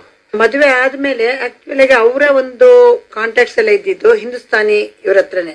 ಆದ್ರೆ ಅವರಿಗೆ ಭಾರತ ಪೂರ್ತಿ ಅವ್ರಿಗೆ ತುಂಬಾ ಒಳ್ಳೆ ವಿಮರ್ಶಕರಾಗಿ, ಒಬ್ಬ ಆರ್ಟ್ ಲವರ್ ಆಗಿ, ಆ ಪೋಷಕರಾಗಿ ಅವ್ರಿಗೆ ತುಂಬಾ ಆರ್ಟ್ ಮುಂದುವರಿಸುವರಾಗಿ ಅವರಿಗೆ ಒಳ್ಳೆ ಒಂದು ಮರ್ಯಾದೆ ಇತ್ತು. ನಾನು ಮೊದಲಲ್ಲಿ ಅವ್ರು ಕರ್ಕೊಂಡು ಹೋದ್ದೆ ಸುರ್ಸಿಂಗಾರ್ ಸಂಸದ್ ಕಲ್ಕೆ ಕಲಾಗಾರ ಸಂಘಕ್ಕೆ. ಎಲ್ಲಿ ಅದು? ಬಾಂಬೆಯಲ್ಲಿ. ಏನದು ಅಲ್ಲಿ ಆ ಸಂಸ್ಥೆಯ? ಅಲ್ಲಿ ಅವರು ಕಾಂಪಿಟಿಷನ್ಸ್ ಕಂಡಕ್ಟ್ ಮಾಡ್ತಾರೆ, ಕಲ್ಕೆ ಕಲಾಗಾರ, ಮುಂದೆ ಬರುವಂತ ಕಲಾವಿದರು ಯಾರು ಅಂತ ಹೇಳ್ಕೊಂಡು. ನಾನು ಅವಾಗ ಇನ್ನು 19 ವರ್ಷದವಳು. ಚಟುವಟಿಕೆಗಳು ಯಾವ ತರ ಇತ್ತು? ಮೊದಲು ಸ್ಪರ್ಧೆಗಳ ನಡೆಸೋರು ಕಲ್ಕೆ ಕಲಾಗಾರ ಅಂತ. ಎಲ್ಲಾ ಇದು ಸಂಗೀತ, ನೃತ್ಯ, ಎಲ್ಲಾ ಬೇರೆ ಬೇರೆ ಸಂಪ್ರದಾಯದ ಇದರದ್ದು ಶಾಸ್ತ್ರೀಯ ನೃತ್ಯಗಳು ಎಲ್ಲ ತರದ್ದು ನಡೆಯೋದಲ್ಲಿ. ಅಂದ್ರೆ ರಾಜ್ಯ ಮಟ್ಟದ, ರಾಷ್ಟ್ರ ಮಟ್ಟದ? ಹೌದು. ಅಲ್ಲಿ ಆವಾಗ ನಾನು ಎಲ್ಲಿಂದ ಹೋಗಿದ್ದೆ, ಕರ್ನಾಟಕದಿಂದ. ಚಿತ್ರ ವಿಶ್ವೇಶ್ವರ ಮಡ್ರಾಸಿಂದ ಬಂದಿದ್ರು. ಆವಾಗ ನನಗೆ ಶೃಂಗಾರಮಣಿ ಅವಾರ್ಡ್ ಬಂತಲ್ಲಿ. ಅದಾದ್ಮೇಲೆ ಅವರ ಸುರ್ಸಿಂಗಾರ್ ಸಂಸದ್ ಅಂತ ಇರುತ್ತೆ, ಅದ್ರಲ್ಲಿ ನಮ್ಗೆ ಕಾರ್ಯಕ್ರಮ ನೀಡೋದಕ್ಕೆ ಕೊಡ್ತಾರೆ. ಆ ಸಮಯದಲ್ಲಿ ನಿಜವಾಗ ಅದೇನಾಯ್ತು ಅಂದ್ರೆ, ಕಾರ್ಯಕ್ರಮ ಕೊಡ್ಬೇಕಾದ್ರೆ ನಾನು 4 ತಿಂಗಳು ತುಂಬಿತ್ತು ನನಗೆ. ಬಸ್ರಿಯಾಗಿದ್ದೆ ನಾನು. ಏನ್ ಮಾಡುದು, ಕಾರ್ಯಕ್ರಮ ಕೊಡ್ಲೇಬೇಕಾಗಿತ್ತು. ನಾನಿಲ್ಲ, ನಾನ್ ಮಾಡ್ತೀನಿ, ಏನ್ ತೊಂದ್ರೆ ಇಲ್ಲ ಅಂತ ಹೇಳ್ಕೊಂಡು ಆವಾಗ ಏನ್ ಮಾಡಿದೆ ಅಂದ್ರೆ, ಜಾಸ್ತಿ ನೃತ್ಯ ಮಾಡದೆ ಅಭಿನಯವನ್ನು ಜಾಸ್ತಿ ಮಾಡಿದ್ದೆ ನಾನು. ಅದೇನಾಗಿತ್ತು, ನಮ್ಮ ಅಪ್ಪನಿಗೆ ತುಂಬಾ ಆಸೆ ಇತ್ತು ಇದನ್ನ ಬಂದ್ ನೋಡ್ಬೇಕಾಗಿತ್ತು ಅಂತ. ಆ ಪ್ರೋಗ್ರಾಮಿಗೆ 10 ದಿನಕ್ಕೆ ಮೊದಲು ನಮ್ ತಂದೆ ಬ್ರೈನ್ ಹೆಮರೇಜ್ ಆಗಿ ಹೋಗ್ಬಿಟ್ರು. ಅದೊಂಥರ ಶಾಕ್ ಆದಂಗಾಗಿತ್ತು. ನನ್ಗೆ ಕಣ್ಣಲ್ಲೇ ನೀರ್ ಬಂದಿಲ್ಲ, ಎಲ್ರು ಅಳಸಿ ಅವಳನ್ನು ಅಳ್ಬೇಕು, ಅವಳು ಆಗ್ಲೇ ಇಲ್ಲ ಇತ್ತು. ನಂಗೆ ಒಂಥರ ಶಾಕ್ ಆದಂಗಾಯ್ತು. ಅಲ್ಲಿ ಹೋದ್ಮೇಲೆ ನಾನು ಕಾರ್ಯಕ್ರಮ ನೀಡಿದೆ. ಕಾರ್ಯಕ್ರಮ ನೀಡಿ ಆದ್ಮೇಲೆ ನಾನು ಆವಾಗ ತುಂಬಾ ಅಭಿನಯದ ಜಾಸ್ತಿ ಮಾಡಿದೆ, ನೃತ್ಯ ಮಾಡಿರಲಿಲ್ಲ. ಅವಾಗ ಸಂಬಂಧಂ ಅಂತ ಒಬ್ಬ ಮೃದಂಗಿಸ್ಟ್ ಬಂದಿದ್ರು. ನಾನು ಫಸ್ಟ್ ಟೈಮ್ ಮಾಡಿದಾಗ ವಾಸುದೇವನ್ ಅನ್ನುವರು ಅವರು ನನ್ನ ನೃತ್ಯವನ್ನು ಬಹಳ ಹೊಗಳಿ ಬಿಟ್ಟು ತುಂಬಾ ಒಳ್ಳೆ ರಿವ್ಯೂ ಕೊಟ್ಟಿದ್ರು. ಅದಕ್ಕೋಸ್ಕರ ಈ ಮೃದಂಗಿಸ್ಟ್ ನಾನು ನೃತ್ಯ ನೋಡ್ಬೇಕು ಅಂತ ಬಂದಿದ್ರು. ನಾನು ಅಭಿನಯ ಮಾಡಿದಾಗ ಒಳಗ್ ಬಂದು ಕೇಳಿದ್ರು ಅವ್ರು ನನ್ನ ಹತ್ರ. ಅವಾಗ ಸಿತಾರಾದೇವಿ ಒಳಗ್ ಬಂದ್ಬಿಟ್ಟು ನಾನು ತಪ್ಕೊಂಡಿದ್ರು. ಎಷ್ಟು ಚೆನ್ನಾಗ್ ಮಾಡ್ತಾಳೆ ದೊರೆಸ್ವಾಮಿ ನಿನ್ ಹೆಂಡತಿ ಅಂತ ಹೇಳ್ಕೊಂಡು ನನ್ನ ಅವ್ರು ಹಿಂಗ್ ತಪ್ಕೊಂಡಿದ್ರು. ಅವಾಗ ಅವ್ರು ಯಾಕೆ ಅವ್ಳು ಮಾಡ್ಲ ಅಂದ್ರೆ, ಅವಳು ಹೀಗೆ ಪ್ರೆಗ್ನೆಂಟ್ ಅಂತ ಹೇಳಿದಾಗ ಸಿತಾರದೇವಿ ನನ್ನ ತಪ್ಕೊಂಡು ಇಷ್ಟು ಒಳ್ಳೆ ಆರ್ಟಿಸ್ಟ್ ಅಂತ ಹೇಳಿದಾಗ ನಂಗೆ ಆವಾಗ ಅಳು ಬಂದ್ಬಿಡ್ತು. ನಮ್ಮ ಅಪ್ಪ ಇದ್ದಿದ್ರೆ ಹೇಗಾಗಿರೋದವ್ರಿಗೆ ಅನ್ನೋ ಒಂದು ಇದು ಬಂತು. ಕಲಾವಿದರ ಜೀವನದಲ್ಲಿ ಇಂತಹದ್ದನ್ನ ಮರಿಲಿಕ್ಕೆ ಸಾಧ್ಯವಾಗದಂತ ಘಟನೆ. ಮತ್ತೆ ಮುಂದೆ ನಿಮ್ಮ ಪತಿದೇವರು ಏನೇನು ಯಾವ ತರ ರೀತಿ ನಿಮ್ಗೆ ಪೋಷಣೆ ಪ್ರೇರಣೆ ಕೊಟ್ಟರು? ಒಂದು ಸಂಸ್ಥೆ ಮಾಡಿದ್ರು ಅಂತ ಕಾಣ್ತದೆ ಮೈಸೂರಿನಲ್ಲಿ. ಆಕ್ಚುಲ್ ಆಗಿ ನನಗೆ ಅವರು ನೃತ್ಯದಲ್ಲಿ ಎಲ್ಲಾ ತರದ ಒಂದು ಇದನ್ನು ಕೊಟ್ಟಿದ್ರು. ಯಾವಾಗ್ಲೂ ಅವ್ರು ಅಡ್ಡಿ ಮಾಡ್ತಿರ್ಲಿಲ್ಲ. ಎಷ್ಟೊತ್ತಿಗೆ ಪ್ರಾಕ್ಟೀಸ್ ಮಾಡ್ಬೇಕೋ ನೀನ್ ಮಾಡ್ಕೊ ಅಂತ ಹೇಳ್ಬಿಟ್ಟು 1960ರಲ್ಲಿ ಜನ್ಕಾರ್ ಹಿಂದೂಸ್ತಾನಿ ಸಂಗೀತ ಸಭಾ ಅಂತ ಅವರು ಮೈಸೂರಲ್ಲಿ ಸ್ಟಾರ್ಟ್ ಮಾಡಿದ್ರು ಅವರು. ಆಮೇಲೆ ಯೂತ್ ಫೆಸ್ಟಿವಲ್ ಎಲ್ಲ ನನ್ನ ನೋಡ್ಬಿಟ್ಟು ಅವಾಗ ಸ್ವಲ್ಪ ಗಲಾಟೆ ಆಯ್ತು. ಗೋಲ್ಡನ್ ಜುಬ್ಲಿ ಯೂತ್ ಫೆಸ್ಟಿವಲ್ ಅಲ್ಲಿ ಏನು ನಿಜವಾಗಾದ್ರೆ ನನಗೆ ಫಸ್ಟ್ ಪ್ರೈಸ್ ಬಂದಿತ್ತಂತೆ. ಆನಂತರ ಜಡ್ಜಸ್ ಏನಾಯ್ತು ಅಂದ್ರೆ ಅದಾದ್ಮೇಲೆ ಬಂದ್ಬಿಟ್ಟು ನನ್ನ ನೋಡ್ಬಿಟ್ಟು ಎಲ್ಲ ಕಂಗ್ರಾಚುಲೇಟ್ ಮಾಡ್ಬಿಟ್ಟೆಲ್ಲ ಹೋದ್ರು. ನೆಕ್ಸ್ಟ್ ಡೇ ಪ್ರೈಸ್ ಅನೌನ್ಸ್ ಮಾಡುವಾಗ ನನ್ನ ಹೆಸರೇ ಇರ್ಲಿಲ್ಲ. ಆಗ ವರ್ಷ ಇಲ್ಲಿ ಫೈನ್ ಆರ್ಟ್ಸ್ ಕಾಲೇಜ್ ಓಪನ್ ಆಗಿತ್ತಂತೆ. ಅದಕ್ಕೋಸ್ಕರ ಫೈನ್ ಆರ್ಟ್ಸ್ ಕಾಲೇಜ್ ಓಪನ್ ಆಗಿದೆ, ಅಲ್ಲಿಯ ಮಗು ಒಬ್ಳಿಗೆ ಕೊಡ್ಲೇಬೇಕು ಅಂತ ಅವಳಿಗೆ ಕಾನ್ಸಲೇಷನ್ ಪ್ರೈಸ್ ಕೊಟ್ರಂತೆ. ಕಾನ್ಸಲೇಷನ್ ಅವಳಿಗೆ ಥರ್ಡ್ ಅವಳಿಗೆ ಸೆಕೆಂಡ್ ಅವಳಿಗೆ ಫಸ್ಟ್. ಅಲ್ಲಿ ಪ್ರೈಸ್ ಅನೌನ್ಸ್ ಆಗ ನನ್ಗೆ ಪ್ರೈಸ್ ಇರ್ಲಿಲ್ಲ. ಅವಾಗ ಇವ್ರು ಬಂದ್ರೆ ಇವ್ರಿಗೆ ಆಶ್ಚರ್ಯ ಆಯ್ತು. ಯಾಕಂದ್ರೆ ಜಡ್ಜಸ್ ಎಲ್ಲ ಇವರೆಲ್ಲ ಒಟ್ಟಿಗೆ ಮಾತಾಡಿದ್ರಲ್ವಾ, ಗೊತ್ತಿತ್ತಲ್ಲ. ಅವ್ರಿಗೆ ತುಂಬಾ ಬೇಜಾರಾಗೋಯ್ತು. ಒಂದು ವಾರದಲ್ಲಿ ಅವರು ಹಲೀಂ ಜಾಫರ್ ಖಾನ್ ಅವರಿದಾರಲ್ಲ, ಅವರ ಸಿತಾರ್ ಇಟ್ಕೊಂಡು ಅವ್ರ ಜೊತೆ ನಂದು ನೃತ್ಯ ಕಾರ್ಯಕ್ರಮನ ಇಟ್ಕೊಂಡು ಎಲ್ಲರನ್ನು ಕರ್ಸಿದ್ರು. ಇಲ್ಲಿ ವೈಸ್ ಚಾನ್ಸಲರ್ ಎಲ್ಲರನ್ನು ಕರ್ಸ್ಬಿಟ್ಟು ಅಲ್ಲೇ ಅನೌನ್ಸ್ ಮಾಡಿದ್ರು, ಹೀಗೆ ಈ ಹುಡುಗಿಗೆ ಈ ತರ ಅನ್ಯಾಯ ಮಾಡಿದ್ದಾರೆ ಫೆಸ್ಟಿವಲ್ ಅಂತ. ಅದಾಗಿ ನಾನು ಇಲ್ಲಿ ಪ್ರೋಗ್ರಾಮ್ ಮುಗಿಸಿ ಮನೆಗೆ ಹೋಗ್ಬೇಕಾದ್ರೆ ನಂಗೆ ಗೋಲ್ಡ್ ಮೆಡಲ್ ಪೋಸ್ಟಲ್ ಬಂದಿತ್ತು. ಅದಾದ್ಮೇಲೆ ಅವರು ಅದನ್ನ ಸುರ್ಸುಂದರಿ ಸಂಗೀತ ಸಭಾ ಅಂತ ಮಾಡಿದ್ರು. ಅದನ್ನ ನನ್ನ ಕಾರ್ಯಕ್ರಮ ಇಟ್ಕೋಬೇಕಾಗಿತ್ತಲ್ಲ ಅವರು, ಅದಕ್ಕೋಸ್ಕರ ಅದು ಹಿಂದೂಸ್ತಾನಿ ಸಂಗೀತ ಸಭಾ ಆಗಿತ್ತು. ಅದನ್ನ ಸುರಸುಂದರಿ ಸಂಗೀತ ಸಭಾ ಅಂತ ಮಾಡಿದ್ರು. ಆಮೇಲಿಂದ 87ರಲ್ಲಿ ಅವ್ರು ಹೇಳಿದ್ರು, ಇನ್ನು ನನ್ಗೆ ಇದನ್ನ ಮುಂದುವರ್ಸ್ಕೊಂಡು ಹೋಗಕ್ಕೆ ನನ್ಗಾಗಲ್ಲ, ಇನ್ನು ಇದನ್ನ ನೀನು ಹರೀಶ್ ಮುಂದುವರ್ಸ್ಕೊಂಡು ಹೋಗಿ ಅಂತ ಹೇಳ್ಬಿಟ್ಟು ಅವಾಗ ಅದನ್ನ ವಸುಂಧರಾ ಪರ್ಫಾರ್ಮಿಂಗ್ ಆರ್ಟ್ಸ್ ಸೆಂಟರ್ ಅಂತ ನಾವು ಅಂದ್ರೆ 1987ರಲ್ಲಿ ನೀವು ಅಂದ್ರೆ ಅದನ್ನ ಸ್ಟಾರ್ಟ್ ಮಾಡುವಾಗ 85ಕ್ಕೆ ಮಾಡಿದ್ವು, ಕಾರ್ಯಕ್ರಮಗಳನ್ನು ಕೊಡಕ್ ಶುರು ಮಾಡಿದ್ವು ಆವಾಗ ಶುರು ಮಾಡಿದ್ವಿ. ಬಹುಶಃ ಇವರು ನಮ್ಮ ದೊರೆಸ್ವಾಮಿ ಅವರು ಒಂದು ಎಷ್ಟು ವರ್ಷ ಕಾರ್ಯಕ್ರಮಗಳನ್ನು ನಡೆಸಿರ್ಬೋದು ಅವರ ಸಂಸ್ಥೆಯ ಮೂಲಕ? 60ರಿಂದ 85 ಅವ್ರು ಮಾಡಿದ್ರು, 85ರಿಂದ ನಾನು ಮುಂದುವರಿಸ್ಕೊಂಡು ಬಂದಿದ್ದೀನಿ. ಆಗ ಆ ಸಂದರ್ಭದಲ್ಲಿ ಮೈಸೂರಿನಲ್ಲಿ ಹೇಗಿತ್ತು ನೃತ್ಯ ಕಲೆಗೆ ಒಂದು ಪ್ರೋತ್ಸಾಹ? ಚೆನ್ನಾಗಿತ್ತು. ಆ ಸಂದರ್ಭದಲ್ಲಿ ದಸರಾದಲ್ಲಿ ಯಾವಾಗ ಬರೀ 10 ನೃತ್ಯ ಕಾರ್ಯಕ್ರಮಗಳನ್ನ ಇಟ್ಕೊಳ್ಳೋರು ಕ್ರಾಫರ್ಡ್ ಹಾಲ್ ಅಲ್ಲಿ. ಯಾಕಂದ್ರೆ ದರ್ಬಾರ್ ಹಾಲ್ ನಲ್ಲಿ ಸಂಗೀತ ಕಾರ್ಯಕ್ರಮಗಳು ನಡೀತಾ ಇತ್ತು. 10 ಕಾರ್ಯಕ್ರಮದಲ್ಲಿ ಎಲ್ಲಾ ರಾಜ್ಯದಿಂದಲೂ ನಮ್ಮ ದೇಶದ ಪ್ರಮುಖ ನೃತ್ಯಗಾತಿಯರು ಬಂದು ನೃತ್ಯ ಕಾರ್ಯಕ್ರಮ ನೀಡೋರು, 10 ಜನ ಕೊಡ್ತಾ ಇದ್ರು. ಅಂದ್ರೆ ಆಗ ಬರೀ ಒಂದೇ ವೇದಿಕೆಯಲ್ಲಿ ನೃತ್ಯ ಪ್ರದರ್ಶನ ಅಷ್ಟೇ. ಹೌದು. ಈಗಿನ 5-6 ಕಡೆಗಳಲ್ಲಿ ಕಾರ್ಯಕ್ರಮ ಇರ್ತಾ ಇರಲಿಲ್ಲ. ಹಿಂದೆ ಈ ಸಭಾಗಳಲ್ಲಿ ಅಥವಾ ಇಂತಹ ಸಂದರ್ಭಗಳಲ್ಲಿ ದುಡ್ಡು ಕೊಟ್ಟು ಬಂದು ಕಾರ್ಯಕ್ರಮ ನೋಡ್ತಾ ಇದ್ರು ಅಂತ ಅನ್ಕೊಂಡಿದ್ದೇನೆ. ಕಾರ್ಯಕ್ರಮಗಳಿಗೆಲ್ಲ ಟಿಕೆಟ್ ಹಾಕೊಳ್ಳೋರು. ಎಲ್ಲ ಕಾರ್ಯಕ್ರಮ ನಮ್ಮ ಯಜಮಾನ್ರು ಮಾಡ್ತಾ ಇದ್ದ ಕಾರ್ಯಕ್ರಮಗಳಿಗೆ ಒಂದು ದಿವಸನೂ ಅವರು ಟಿಕೆಟ್ ಹಾಕದೆ ಕಾರ್ಯಕ್ರಮ ಮಾಡಿರ್ಲಿಲ್ಲ. ನಾನು ತಕೊಂಡ ಮೇಲೆ ಮಾತ್ರ ನಾನು ಟಿಕೆಟ್ ಹಾಕೋದನ್ನ ನಿಲ್ಸ್ಬಿಟ್ಟೆ. ನಿಮ್ಗೆ ಏನ್ ಅನ್ಸುತ್ತೆ, ಟಿಕೆಟ್ ಹಾಕಿ ಮಾಡೋದೇ ಸರಿ ಅನ್ಸಲ್ವಾ ಅಥವಾ ಟಿಕೆಟ್ ಹಾಕದೆ ಮಾಡೋದು ಸರಿ? ಅಲ್ಲೇ ಜನನೇ ಬರಲ್ವಲ್ಲ. ನಮ್ ಕಲಾವಿದರಿಗೆ ಏನ್ ಸ್ಫೂರ್ತಿ ಇರುತ್ತೆ ಖಾಲಿ ಆಡಿಟೋರಿಯಂ ಅಲ್ಲಿ ಕಾರ್ಯಕ್ರಮ ನೀಡೋದಕ್ಕೆ? ಉಚಿತವಾಗಿ ಅಂದ್ರೂ ಬರೋದೇ ಕಮ್ಮಿ, ಉಚಿತವಾಗಿಂದ್ರೂ ಕಮ್ಮಿ. ಆಗ ಟಿಕೆಟ್ ಕೊಟ್ಟು ಬರ್ತಾ ಇದ್ರ? ಅವಾಗ ಬರ್ತಾ ಇದ್ರೆ ಅದೇ ಹೇಳಿದ್ನಲ್ಲ, ಅವಾಗ ಈ ತರದೆಲ್ಲ ಡಿಸ್ಟ್ರಾಕ್ಷನ್ಸ್ ಇರ್ಲಿಲ್ಲ ಅವರಿಗೆ ಅಂತ ಹೇಳ್ಕೊಂಡು. ಆದ್ರಿಂದ ನೋಡ್ಬೇಕು ಅನ್ನೋದು ಬರೋರು ಅವಾಗ. ಆ ಸಂದರ್ಭದಲ್ಲಿ ಹಾಗಾದ್ರೆ ಈ ದಸರಾ ಸಂದರ್ಭದಲ್ಲಿ ಇರ್ಬೋದು, ಈ ಸಭಾ ಕಾರ್ಯಕ್ರಮಗಳಲ್ಲಿ ಇರ್ಬೋದು, ಅಲ್ಲಿ ನಿಮ್ಗೆ ಬಹಳ ಉತ್ತಮ ಮಟ್ಟದ ಒಂದು ಕಾರ್ಯಕ್ರಮ ಪ್ರದರ್ಶನ ನಾನು ನೀಡಿದ್ದೇನೆ ಅಂತ ಅನ್ಸಿರುವಂತದ್ದು ಯಾವ್ದಾದ್ರು ಘಟನೆ ಬಹಳ ಮುಖ್ಯವಾದ್ದು? ದಸರಾದಲ್ಲೂ ಬಹಳ ಚೆನ್ನಾಗಿ ನಡೀತಾ ಇತ್ತು ಅವಾಗ ಕಾರ್ಯಕ್ರಮ. ಅದೆಲ್ಲ ಜ್ಞಾಪಕ ಇದೆ. ಯಾಕಂದ್ರೆ 10 ಜನ ಕಾರ್ಯಕ್ರಮ ಕೊಟ್ಟವ್ರು, ನಾನೊಬ್ಳೆ ಕರ್ನಾಟಕದವಳು ಇದ್ದವಳು. ಎಲ್ಲ ದೊಡ್ಡ ದೊಡ್ಡ ಕಲಾವಿದ್ರು ಬಂದ ಕೊಡುವಾಗ ನಾವು ಮಾಡ್ಬೇಕು ಅನ್ನೋ ಒಂದು ಇದಿರ್ತಲ್ಲ. ಯಾಮಿನಿ ಕೃಷ್ಣಮೂರ್ತಿ, ಸೋನಾಲ್ ಮಾನ್ ಸಿಂಗ್ ಇವರೆಲ್ಲರೂ ಬಂದಿದ್ರು ಅವಾಗ. ಆ ಸಮಯದಲ್ಲ ಅಂತ ಕಾರ್ಯಕ್ರಮ ತುಂಬಾನೇ ಚೆನ್ನಾಗಿ ನಡೀತು. ಆಮೇಲೆ ಕರ್ನಾಟಕ ನಾಮಕರಣೋತ್ಸವ ಮಾಡಿದ್ರು 73ರಲ್ಲಿ. ಕರ್ನಾಟಕ ಅಂತ ನಾಮಕರಣ ಮಾಡಿದ್ರು.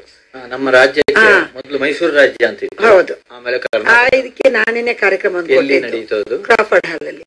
ನಮ್ಮ ರಾಜ್ಯದಿಂದ ಹೊರಗೆ ಕೊಟ್ಟಿರುವಂತಹ ಕಾರ್ಯಕ್ರಮಗಳು ಏನನ್ಸ್ತದೆ? ಕರ್ನಾಟಕದಲ್ಲಿ ಸೂರ್ಯ ಟೆಂಪಲ್ ಇದೆ. ಸೂರ್ಯ ಟೆಂಪಲ್ ಎದುರುಗಡೆ ದೊಡ್ಡ ಸ್ಟೇಜ್ ಹಾಕಿದ್ದಾರೆ ಅವರು. ಅಲ್ಲಿ ಶುರುವಾಗುವಾಗ್ಲೇ ಲೇಟ್ ಆಗುತ್ತೆ, ಇಡೀ ರಾತ್ರಿವರೆ ನಡೆಯುತ್ತೆ ಅದು. ರಾತ್ರಿ 2 ಗಂಟೆ, ರಾತ್ರಿ 3 ಗಂಟೆ ರಾತ್ರಿವರೆಗೂ ಕಾರ್ಯಕ್ರಮಗಳು ನಡೆಯುತ್ತೆ.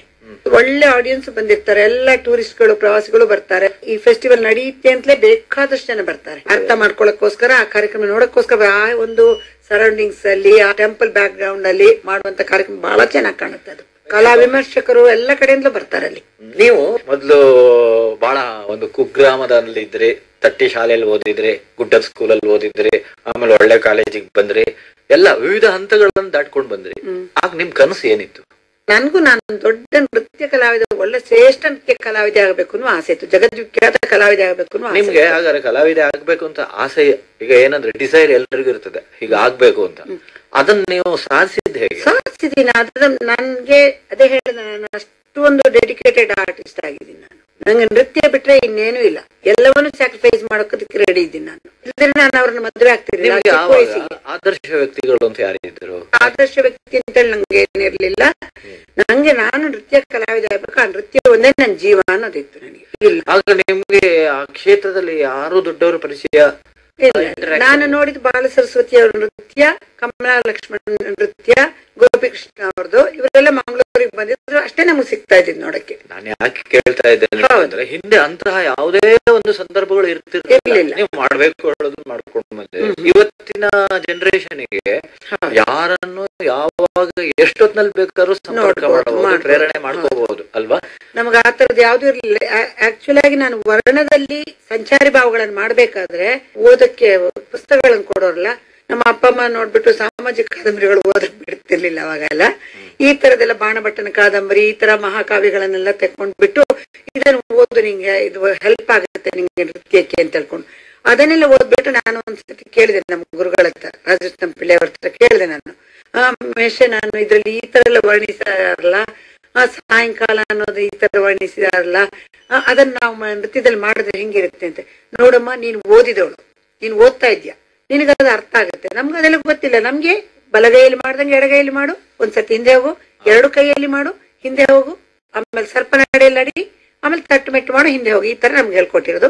ನಾವು ಅಷ್ಟನ್ನೇ ಮಾಡ್ಕೊಂಡ್ ಬಂದಿದೀವಮ್ಮ, ನೀನ್ ಮುಂದುವರ್ಸ್ಕೊಂಡು ಹೋಗು.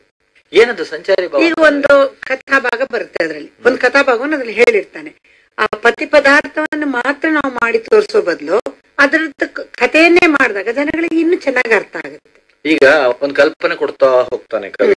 ಒಂದು ವನ ಅಂದಾಗ ವನದಲ್ಲಿ ಏನೇನಿತ್ತು, ಹೇಗಿತ್ತು, ಏನಿತ್ತು, ಅದನ್ನು ನೀವು ನೃತ್ಯದ ಮೂಲಕ ತೋರಿಸ್ತೀನಿ ನಾನು. ಫಾರ್ ಎಕ್ಸಾಂಪಲ್, ಈಗ ಸಾಯಂಕಾಲೆ ವನ ಅಂತೆ ಕುಸುಮಿತ ಸಮಯ ಅಂತ ಬರುತ್ತೆ ಅಂತ ಇಟ್ಕೊಳ್ಳಿ. ಆವಾಗ ನಾನು ಹೀಗೆ ಆಕಾಶ ಕೆಂಪಗಿದೆ, ಹಸುಗಳೆಲ್ಲ ಮನೆಗೆ ಹೋಗ್ತಾ ಇವೆ, ಹಸುಗಳನ್ನ ಹೊಡ್ಕೊಂಡು ಹೋಗ್ತಾ ಇದ್ದಾರೆ, ಆ ಕಾಲಿನ ಧೂಳು, ಆ ಧೂಳೆ ಮೇಲೇರಿ ಆಕಾಶ ಕೆಂಪಾಯ್ತಾ, ಆ ಹಕ್ಕಿಗಳೆಲ್ಲ ಹಾರಿ ಹೋಗ್ತಾ ಇದೆ ಗೂಡಿಗೆ, ಓ ಕತ್ಲಾಯ್ತು, ಅವುಗಳು ಗೂಡಿಗೆ ಹೋಗ್ತಾ ಇವೆ. ಆ ಒಂದು ಕಲ್ಪನೆ, ಸಂಜೆಯ ಕಲ್ಪನೆಯನ್ನ ನಾವು ನೃತ್ಯದ ಮೂಲಕ ಅದು ತುಂಬಾ ಚೆನ್ನಾಗಿ ಅರ್ಥ ಆಗುತ್ತೆ. ಯಾಕಂದ್ರೆ ನೀವು ಯಾವ್ದೋ ಒಂದು ಕಥೆನ ನೀವು ಮೊದ್ಲು ಹೇಳಿರ್ತೀರಾ, ಈಗ ಕಾಳಿಯ ಮರ್ದನ ಬರುತ್ತೆ ಅದ್ರಲ್ಲಿ ಅಂತ ಹೇಳ್ಕೊಂಡು, ಅದು ಎಷ್ಟು ಚೆನ್ನಾಗಿ ಅರ್ಥ ಆಗುತ್ತೆ. ನೀವು ಹಾವಿನ ಮೂಮೆಂಟ್ಸ್ ಮಾಡಿದಾಗ ಕೃಷ್ಣ ಅದ್ರ ಮೇಲೆ ಅರ್ಥಿಸೋದು, ಅಥವಾ ಅವನ ಕಾಳಿಂದಿ ನದಿಗೆ ಹೋಗ್ಬಿಟ್ಟು ಈಜ್ಕೊಂಡು ಹೋಗಿ ಅದನ್ನ ಹೇಳ್ಕೊಂಡ್ ಬರೋದು, ಇದು ಪ್ರತಿಯೊಬ್ಬನಿಗೂ ಅರ್ಥ ಆಗುತ್ತೆ. ಲೋಕಧರ್ಮಿಯಲ್ಲೇ ನಾವು ಮುದ್ರೆಗಳನ್ನು ಉಪಯೋಗಿಸ್ತೀವಿ ಅಂತ ಮೂಮೆಂಟ್ಸ್ ಮಾಡ್ತೀವಿ, ಅದು ನಾಟ್ಯ ಧರ್ಮಿಯಲ್ಲಿ ಅತಿಶಯವಾಗಿ ಮಾಡ್ತೀವಿ ಅಷ್ಟೇ. ಅದನ್ನ ಮೊದಲನೇದಾಗ ಆರ್ಟಿಸ್ಟ್ ಮೇಲೆ ಬರ್ಬೇಕು ನಾವು, ನಮ್ ಪಡೆ ನಾವು ದೇವ್ರ ಮನೇಲಿ ಮಾಡ್ಕೊಳ್ಳಿ. ನಮ್ಗೆ ಪ್ರೇಕ್ಷಕರು ಬೇಕು, ಅವ್ರಿಗೆ ಅರ್ಥ ಆಗ್ಬೇಕಾದ್ರೆ ನಾವು ಅವ್ರ ಜೊತೆಲಿ ಮಾತಾಡ್ದಂಗೆ ಇರ್ಬೇಕು. ಅವ್ರಿಗೆ ಅರ್ಥ ಆಗ್ಬೇಕಾದ್ರೆ ಅವ್ರನ್ನ ನಮ್ಮ ಜೊತೆಗೆ ಎಳ್ಕೊಂಡು ಹೋಗ್ಬೇಕು ನಾವು. ಸಮಕಾಲೀನ ಯಾವ್ದೋ ಒಂದು ಸಮಸ್ಯೆ ಇರಬಹುದು, ಸಮಕಾಲೀನವನ್ನು ತೋರ್ಸಕ್ಕಾಗತ್ತೆ, ಸಾಹಿತ್ಯದ ಮೂಲಕ ತೋರಿಸಬಹುದು, ನಾವು ತೋರ್ಸಕ್ಕಾಗತ್ತೆ, ಸಾಧ್ಯ ಇದೆ, ಖಂಡಿತವಾಗ್ಲೂ ಸಾಧ್ಯ ಇದೆ. ನಾನು ಮಾಡಿದೀನಿ, ಅಪ್ಪಿಕೋ ಮೂಮೆಂಟ್ ಮಾಡಿದೀನಿ, ಆ ಮರಗಳನ್ನು ಕಡಿಬೇಡ ಅಲ್ವಾ, ಇದನ್ನೆಲ್ಲ ವರದಕ್ಷಿಣೆ ಇದ್ರೊಳಗೆ ಮಾಡ್ತೀವಿ. ಆ ರೀತಿಯ ಹೌದು, ಸಂದರ್ಭಗಳನ್ನು ಮಾಡಕ್ಕಾಗುತ್ತೆ ನಾವು. ಆಗ ಪುನಃ ನಮ್ಗೆ ಒದಗಿ ಬರುವಂತದ್ದು ಸಮಸ್ಯೆ ಏನಂದ್ರೆ ಸಾಹಿತ್ಯ. ಅದಕ್ಕೆ ಸಂಗೀತ ಬೇಕಲ್ಲ, ಅದನ್ನ ಹೇಗೆ ನೀವು? ಸಂಗೀತವನ್ನು ನಾವು ನಮ್ಗೆ ಬರ್ಕೊಡ್ಬೇಕು ಕನ್ನಡದಲ್ಲಿ, ಅದನ್ನ ತೆಗೆದುಕೊಂಡು ನಾವು ಮಾಡ್ಬೋದು. ಅದಕ್ಕೆ ಒಳ್ಳೆ ರಾಗವನ್ನೇ ಹಾಕಿ, ಇಂಥದ್ದೇ ರಾಗದಲ್ಲಿ ಹಾಡ್ಬೇಕು, ನೀವು ಇಂಥದ್ದೇ ತಾಳ ಉಪಯೋಗಿಸ್ಬೇಕು ಅಂತ ಅವ್ರೇನು ಹೇಳಿಲ್ವಲ್ಲ, ಏನೂ ಇಲ್ಲ. ನಿಮ್ಗೆ ಬೇಕಾದ ರೀತಿಯಲ್ಲಿ ಮಾಡ್ಬೋದಲ್ವಾ ನೀವು, ಅಥವಾ ವಾದ್ಯ ಸಂಗೀತವನ್ನು ಹಿನ್ನೆಲೆಯಾಗಿ ಬಳಸ್ಕೋಬಹುದು. ಈಗ ಸಮಕಾಲೀನ ನೃತ್ಯ ಏನದು? ಸಮಕಾಲೀನ ನೃತ್ಯ ಅಂದ್ರೆ ಕಾಂಟೆಂಪರರಿ ಡಾನ್ಸ್. ಕಾಂಟೆಂಪರರಿ ಡಾನ್ಸ್ ನಾನು ನೋಡಿದ ಮಟ್ಟಿನಲ್ಲಿ ಕಾಣ್ತಾ ಇರೋದೇನಂದ್ರೆ, ಅವರು ಭರತನಾಟ್ಯಕ್ಕೆ ಈ ಕಡೆ ಯೋಗ, ಆ ಕಡೆ ಕಲರಿಪಯಟ್ಟು ಎಲ್ಲವನ್ನು ಸೇರಿಸ್ಕೊಂಡು ಸಾತ್ವಿಕ ಅಭಿನಯ ಇಲ್ಲದೆ ಮಾಡುವಂತ ನೃತ್ಯ ಕಾರ್ಯಕ್ರಮ.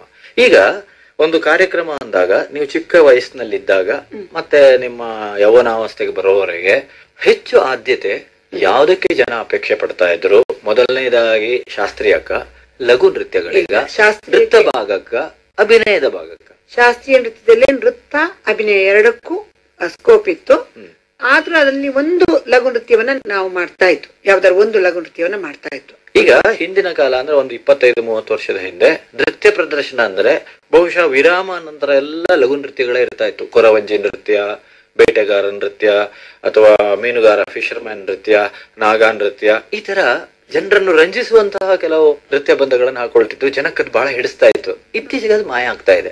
ನೀವು ಚಿಕ್ಕದಿರುವಾಗ? ನಾನು ಚಿಕ್ಕದಿರುವಾಗ ಅದೇ ಹೇಳಿದ್ನಲ್ಲ, ನಾನು ಭರತನಾಟ್ಯದ ಸೋಲೋ ಪ್ರೋಗ್ರಾಮ್ ಕೊಡುವವರೆಗೆ ನಾನು ಆತರ ಬೇಟೆಗಾರ ನೃತ್ಯ, ನವಿಲ್ ನೃತ್ಯ ಇಂಥದ್ದೆಲ್ಲ ಮಾಡ್ತಾ ಇದ್ದೆ ನಾನು. ಆವಾಗ ಸುಮ್ನೆ ಅದನ್ನ ನಾವು ನೃತ್ಯ ಅಂತ ಹೇಳ್ತಾ ಇದ್ವಿ. ಇವತ್ತಿನ ವಿದ್ಯಾರ್ಥಿಗಳಿಗೆ ಅದು ಸ್ವಲ್ಪ ಒಂದು ಮಾರ್ಗದರ್ಶನ ಆಗುವ ದೃಷ್ಟಿಯಿಂದ ನಾನದೊಂದು ಕಥಕಳಿ ಕಲಿತಾ ಇರುವಾಗ ಆ ನೃತ್ಯಗಳನ್ನೆಲ್ಲ ಕಲ್ತಿದ್ದು ನಾನು ಮಾಡ್ತಾ ಇದ್ದೆ ನಾನು. ಆದ್ರೆ ಯಾವಾಗ ನಾನು ರಾಜರತ್ನಂ ಹತ್ರ ಭರತನಾಟ್ಯದ ಒಂದು ಮಾರ್ಗವನ್ನು ಕಲ್ತ್ನ, ಅನಂತರ ಇದು ಯಾವ್ದನ್ನು ಮಾಡ್ತಿಲ್ಲ, ನಾದಿರ್ಮುಡಿ ಒಂದನ್ನ, ಅದು ಪದಂ, ಅದು ನಾದಿರ್ಮುಡಿ ಮೇಲೆ ಪದಂ, ನಾಗಪಾಂಬೆ, ಅದ್ರಲ್ಲಿ ಮೂಮೆಂಟ್ಸ್ ಎಲ್ಲ ಬರೋದು. ಲೈಟ್ ಮೂಮೆಂಟ್ಸ್ ಅಂತ ನೀವು ಹೇಳಕ್ಕೂ ಆಗೋದಿಲ್ಲ. ನಾನು ಹೇಳ್ತೀನಿ, ಅಭಿನಯ ದರ್ಪಣ ನಿಮ್ಗೆ ಗೇಟ್ಸ್ ಇಲ್ವಾ, 10 ವಿಧದ ಗತಿಭೇದಗಳಿಲ್ವಾ, ಅದ್ರಲ್ಲಿದೆ ಸರ್ಪಗತಿ ಇದೆ. ಆ ಸರ್ಪಗತಿಯನ್ನೇ ನಾವು ತೆಗೆದುಕೊಂಡು ಮಾಡ್ತಾ ಇದ್ವು, ಅದು ಜನಗಳಿಗೆ ರಂಜನೀಯವಾಗಿತ್ತು. ಈಗ ಮಾಡ್ತಾ ಇದ್ದೀನಿ, ಎಲ್ಲಾ ಗತಿಗಳನ್ನ ತಗೊಂಡ್ ಮಾಡ್ತಾ ಇದ್ದೀನಿ. ಹಂಸಿ ಗತಿ ಮಾಡ್ತಾ ಇದ್ದೀನಿ, ಮಯೂರಗತಿ, ಮೃಗಿಗತಿ, ಗಜಗತಿ ಎಲ್ಲವನ್ನೂ ನಾನು ತೆಗೆದುಕೊಂಡು ನಾನು ನೃತ್ಯದಲ್ಲಿ ಅದನ್ನು ಉಪಯೋಗಿಸ್ಕೊಳ್ತಾ ಇದ್ದೀನಿ. ನನ್ನ ಕಾರ್ಯಕ್ರಮಗಳಲ್ಲಿ ನಾನು ಉಪಯೋಗಿಸ್ತಾ ಇದ್ದೀನಿ. ಈಗ ಷಣ್ಮುಖ ಕೌತುಕ ಮಾಡ್ತಾ ಇದ್ದೀನಿ ಅಂತ ಇಟ್ಕೊಳ್ಳಿ. ಆವಾಗ ನಾನು ಷಣ್ಮುಖ ಕೌತುಕಲ್ಲಿ ನವಿಲಿನ ಗತಿ ಭೇದ ಇದನ್ನ ಗೇಟ್ಸ್ ನ ನೃತ್ಯ ರೂಪದಲ್ಲಿ ಮಾಡ್ತಾ ಇದ್ದೀನಿ. ನವಿಲ್ ಬಂತು, ಆ ನವಿಲು ಬಂತ ಅಂದಾಗ ಅದ್ರಲ್ಲಿ ಏನ್ ಕೊಟ್ಟಿದ್ದಾನೆ, ಅವನು ಯಾವ ಹಸ್ತ ಇಟ್ಕೊಂಡು ಹೇಗೆ ನಡಿಬೇಕು ಅನ್ನೋದನ್ನ ಕೊಟ್ಟಿದ್ದಾನೆ. ಶಾಸ್ತ್ರೀಯವಾಗಿ ನಮ್ಗೆ ಅದ್ರಲ್ಲಿ ಕೊಟ್ಟಿದ್ದಾನೆ, ನಾವು ಶಾಸ್ತ್ರ ಬಿಟ್ಟು ಅದನ್ನ ಮಾಡ್ತಾ ಇಲ್ಲ. ಈಗ ಒಂದು ರೂಪಕ ಮಾಡುವಾಗ ಅದ್ರ ಬೆಸ್ತರದ್ದು ಒಂದು ಸೀಕ್ವೆನ್ಸ್ ಬರ್ಬೋದು, ಅಲ್ಲಿ ಮಾಡ್ಕೊಳ್ತೀವಿ. ನೃತ್ಯ ರೂಪಕಗಳಲ್ಲಿ ನಾವು ಲಘು ನೃತ್ಯವನ್ನು ತೆಗೆದುಕೊಳ್ತೀವಿ, ಯಾಕಂದ್ರೆ ಆಯಾ ಸಂದರ್ಭಕ್ಕೆ ಬೇಕಾದಾಗ. ಅವಾಗ ಬರೇ ಭರತನಾಟ್ಯ ಇದೇ ಒಂದು ಸ್ಟೈಲ್ ನಲ್ಲೇ ಮಾಡ್ತೀನಿ ಅಂತ ಹೇಳೋದಿಲ್ಲ ನಾನು. ನೃತ್ಯ ರೂಪಕಗಳಲ್ಲಿ ಆಹಾರಕ್ಕೆ ಹೆಚ್ಚಿನ ಒಂದು ಪ್ರಾಶಸ್ತ್ಯ ಇದೆ. ಆಮೇಲೆ ಆಯಾ ಕ್ಯಾರೆಕ್ಟರ್ಗೆ ತಕ್ಕ ಹಾಗೆ ನಾವು ಮೂಮೆಂಟ್ಸ್ ಕೊಡ್ಬೇಕಾಗುತ್ತೆ. ಹಿಂದೆ ಈ ಲಘು ನೃತ್ಯಗಳು ತುಂಬಾ ಇರ್ತಾ ಇತ್ತು, ಅದನ್ನ ನಾವು ತುಂಬಾ ಎಂಜಾಯ್ ಮಾಡಿ, ಬಹುಶಃ ನಾವು ಚಿಕ್ಕವರಾಗಿದ್ದು ನಮ್ಗೆ ರಂಜನೆ ಜಾಸ್ತಿ ಬೇಕಾಗ್ತಾ ಇತ್ತು. ಆಗ ಅದನ್ನ ತುಂಬಾ ನಾವು ಇಷ್ಟಪಡ್ತಾ ಇದ್ವು. ಈಗ ಒಬ್ಬ ಶಾಸ್ತ್ರೀಯ ಕಲೆಯನ್ನ ಅವಲಂಬಿಸಿರುವ ವೃತ್ತಿಪರರಾಗಿರೋರು ಅದನ್ನ ಬಳಸ್ತಾನೆ ಇಲ್ಲ. ಬಳಸೋದ್ರಿಂದ ಏನಾದ್ರೂ ಶಾಸ್ತ್ರೀಯತೆಗೆ ತೊಡಕೇನಾಗಲ್ಲ. ನಾನ್ ಹೇಳಿದ್ರೆ ಸೋಲೋ ಪರ್ಫಾರ್ಮೆನ್ಸ್ ಅಲ್ಲಿ ಬೇಡ, ನೀವು ಬಳಸಬೇಡಿ ಲಘು ನೃತ್ಯವನ್ನ. ಗ್ರೂಪ್ ಅಲ್ಲಿ ಮಾಡುವಾಗ ಆಯಾ ಸಂದರ್ಭಕ್ಕೆ ಸರಿಯಾಗಿ ನಾವು ಬಳಸಲೇಬೇಕಾಗುತ್ತೆ. ತಪ್ಪೇನಿಲ್ಲ. ಯಾಕಂದ್ರೆ ಈಗ ಒಂದು ಶಾಕುಂತಲ ನೀವು ಮಾಡ್ತಾ ಇದ್ದೀರಾ, ಅದ್ರಲ್ಲಿ ಆ ಬೆಸ್ತರ ಸೀನ್ ಬರುತ್ತೆ, ಅವಳು ಇದ್ರಲ್ಲಿ ಬೋಟಲ್ಲಿ ಹೋಗುವಂತದ್ದು ಬರುತ್ತೆ. ಅವಾಗ ಅದನ್ನ ತಕೊಂಡಲ್ಲಿ ತಪ್ಪೇನಿಲ್ಲ, ಇನ್ನೂ ರಂಜನೀಯವಾಗಿರುತ್ತೆ. ನೀವು ಶ್ರೀನಿವಾಸ್ ಕಲ್ಯಾಣ ಮಾಡ್ತೀರಾ, ಅವಾಗ ಶ್ರೀನಿವಾಸ್ ಕೊರವಂಜಿ ಆಗಿ ಬರ್ತಾನೆ, ಅವಾಗ ಕೊರವಂಜಿ ನೃತ್ಯ ಮಾಡ್ಬೇಕಾ ಬೇಡ ನೀವು? ನಾನೀಗ ಮಹಿಷಾಸುರ ಮರ್ದಿನಿ ಅಥವಾ ಯಾವ್ದಾದ್ರು ಒಂದು ಯುದ್ಧದ ಸೀನ್ ಮಾಡಿದಾಗ ನಾನ್ ಕಲ್ಲರಿಪೇಟ್ ಕಲ್ತಿದ್ದೀನಿ, ಟಾಂಗ್ಟಾ ಕಲ್ತಿದ್ದೀನಿ, ಕದನ ಕಲೆಗಳನ್ನು ಕಲ್ತಿದ್ದೀನಿ. ನಾನ್ ನಿಜವಾದ ಸೋಡ್ ಹಿಡ್ಕೊಂಡು ಕತ್ತಿಗೆ ವರ್ಷನೆ ನಾನು ಸ್ಟೇಜಲ್ಲಿ ಮಾಡ್ತೀನಿ. ನಮ್ಮ ಮಕ್ಕಳಿಗೂ ಅದನ್ನೇ ಹೇಳ್ಕೊಟ್ಟಿದ್ದೀನಿ. ಎಲ್ಲ ಇದು ಒಂದಕ್ಕೊಂದು ಪೂರಕ. ಖಂಡಿತವಾಗಿ ಎಲ್ಲಾ ಪ್ರದರ್ಶನ ಕಲೆಗಳು ಒಂದು ದಾರದಲ್ಲಿ ಹೋಗ್ತಾ ಇದೆ, ನಥಿಂಗ್ ಬಟ್ ಯೋಗ. ಈಗ ಅದಾದ್ಮೇಲೆ ಮೈಸೂರಿಗೆ ಬಂದ್ರಿ. ಇಲ್ಲಿಗೆ ಬಂದು ನೀವು ವಿವಾಹ ನಂತರ ದೊರೆಸ್ವಾಮಿ ಅವರ ಜೊತೆ ಸಂಸಾರ ಜೀವನವನ್ನು ಆರಂಭ ಮಾಡಿದ್ರಿ. ನೀವು ಬಹುಶಃ ಒಬ್ಬ ಪ್ರದರ್ಶಕ ಕಲಾವಿದೆ ಅಂತ ಒಂದು ನಿಮ್ಮ ಮುದ್ರೆಯನ್ನು ಒತ್ತಿದ್ದು ಇದೇ ಸಂದರ್ಭ ಅಂತ ನಾನ್ ಭಾವಿಸಿದ್ದೀನಿ. ಚಿಕ್ಕ ವಯಸ್ಸಿನಿಂದಲೇ ನಾನು ಪ್ರದರ್ಶನ ಕಲಾವಿದೆ ಆಗಿದ್ದೆ ನಾನು. ಯಾಕಂದ್ರೆ ಆಗ್ಲೇ ನಾನು ಸೋಲೋ ಪರ್ಫಾರ್ಮೆನ್ಸಸ್ ಈವನ್ ಇಲ್ಲಿಗೆ ಮೈಸೂರಿಗೆ ಕೇರಳ ಎಲ್ಲ ಕಡೆಗೂ ನಾನು ಹೋಗಿ ಕಾರ್ಯಕ್ರಮಗಳನ್ನು ನೀಡಿದ್ದೇನೆ. ಆಗ್ಲೇ ಊರಿಂದ ಇಲ್ಲಿಗೆಲ್ಲ ಬೇರೆ ಬೇರೆ ರಾಜ್ಯಗಳಿಗೆ ಹೋಗಿ ನಾನು ಕಾರ್ಯಕ್ರಮಗಳನ್ನು ನೀಡ್ತಾ ಇದ್ದೆ. ಆಗ ನಿಮ್ಗೆ ಯಾರು ಪ್ರೋತ್ಸಾಹ ಕೊಡ್ತಾ ಇದ್ರು ನಿಮ್ ಜೊತೆಗೆ? ಆವಾಗ ನನ್ನ ತಂದೆ ತಾಯಿಗಳು ಬರ್ತಾರೆ ನನ್ನ ಜೊತೆಯಲ್ಲಿ. ಮದುವೆ ಆದ ನಂತರ ನಮ್ಮ ಯಜಮಾನರು ನನ್ಗೆ ಸಪೋರ್ಟ್ ಮಾಡಿದ್ರು. ನಿಜವಾಗ್ಲೂ ಒಂದು ಸಂಸಾರದಲ್ಲಿ ಇದ್ಕೊಂಡು ಕಲಾವಿದೆ ಆಗೋದಕ್ಕೆ ಬಹಳ ಕಷ್ಟ ಇದೆ. ಯಾವುದೇ ಒಂದು ಕಲೆನೇ ಅಥವಾ ಯಾವುದೇ ಒಂದು ವಿದ್ಯೆ ನಾವು ಸಾಧಿಸಬೇಕು, ತುಂಬಾನೇ ಸ್ಯಾಕ್ರಿಫೈಸ್ ಮಾಡ್ಬೇಕು. ನನಗೆ ನೃತ್ಯಕ್ಕೆ ಅವರು ಪ್ರೋತ್ಸಾಹ ಕೊಡ್ತೀನಿ ಅಂತ ಮದುವೆಯಲ್ಲೇ ಒಂದು ಕಂಡೀಷನ್ ಹಾಕಿ ನಾನು ಮದುವೆ ಆಗಿದ್ದಾಗ ಅದಕ್ಕೆ ಸರಿಯಾದ ಪ್ರೋತ್ಸಾಹವನ್ನು ಅವ್ರು ಕೊಟ್ರು. ಇವತ್ತಿಗೂ ನನಗೆ ರಾತ್ರಿ ನಿದ್ದೆಯಲ್ಲೂ ನಾನು ನೃತ್ಯ ಮಾಡ್ತಾನೆ ಇರ್ತೀನಿ. ಎಷ್ಟೋ ಒಂದ್ಸತಿ ರಾತ್ರಿ 1 ಗಂಟೆ 2 ಗಂಟೆಲಿ ನನ್ ಗಂಡ ಅವಾಗ ಏನ್ ಹೇಳೋರು ಅಂದ್ರೆ, ದೇವಿ ಹೋಗ್ಬಿಟ್ಟು ಪ್ರಾಕ್ಟೀಸ್ ಮಾಡ್ಕೊಂಡ್ ಬಾ, ನಿನ್ಗೆ ಈಗ ಮಲ್ಗೋಕ್ ಸಾಧ್ಯ ಇಲ್ಲ, ನಿನ್ ಕೈಯಿಂದ ಸುಮ್ನೆ ಕಾಲು ಹೊಡಿತಾ ಇದ್ಯಾ, ನನಗೂ ನಿದ್ದೆ ಮಾಡಕ್ಕಾಗಲ್ಲ, ಹೋಗ್ಬ ನೀನ್ ನೃತ್ಯ ಮಾಡ್ಕೊಂಡ್ ಬಾ, ಸ್ವಲ್ಪ ಪ್ರಾಕ್ಟೀಸ್ ಮಾಡ್ಕೊಂಡ್ ಬಾ, ಆಮೇಲೆ ಮಲ್ಕೊಳ್ವಿ ಅಂತ ಹೇಳೋರು. ಯಾವ ಗಂಡ ಅಂತ ಹೇಳ್ತಾರೆ ಆತರ?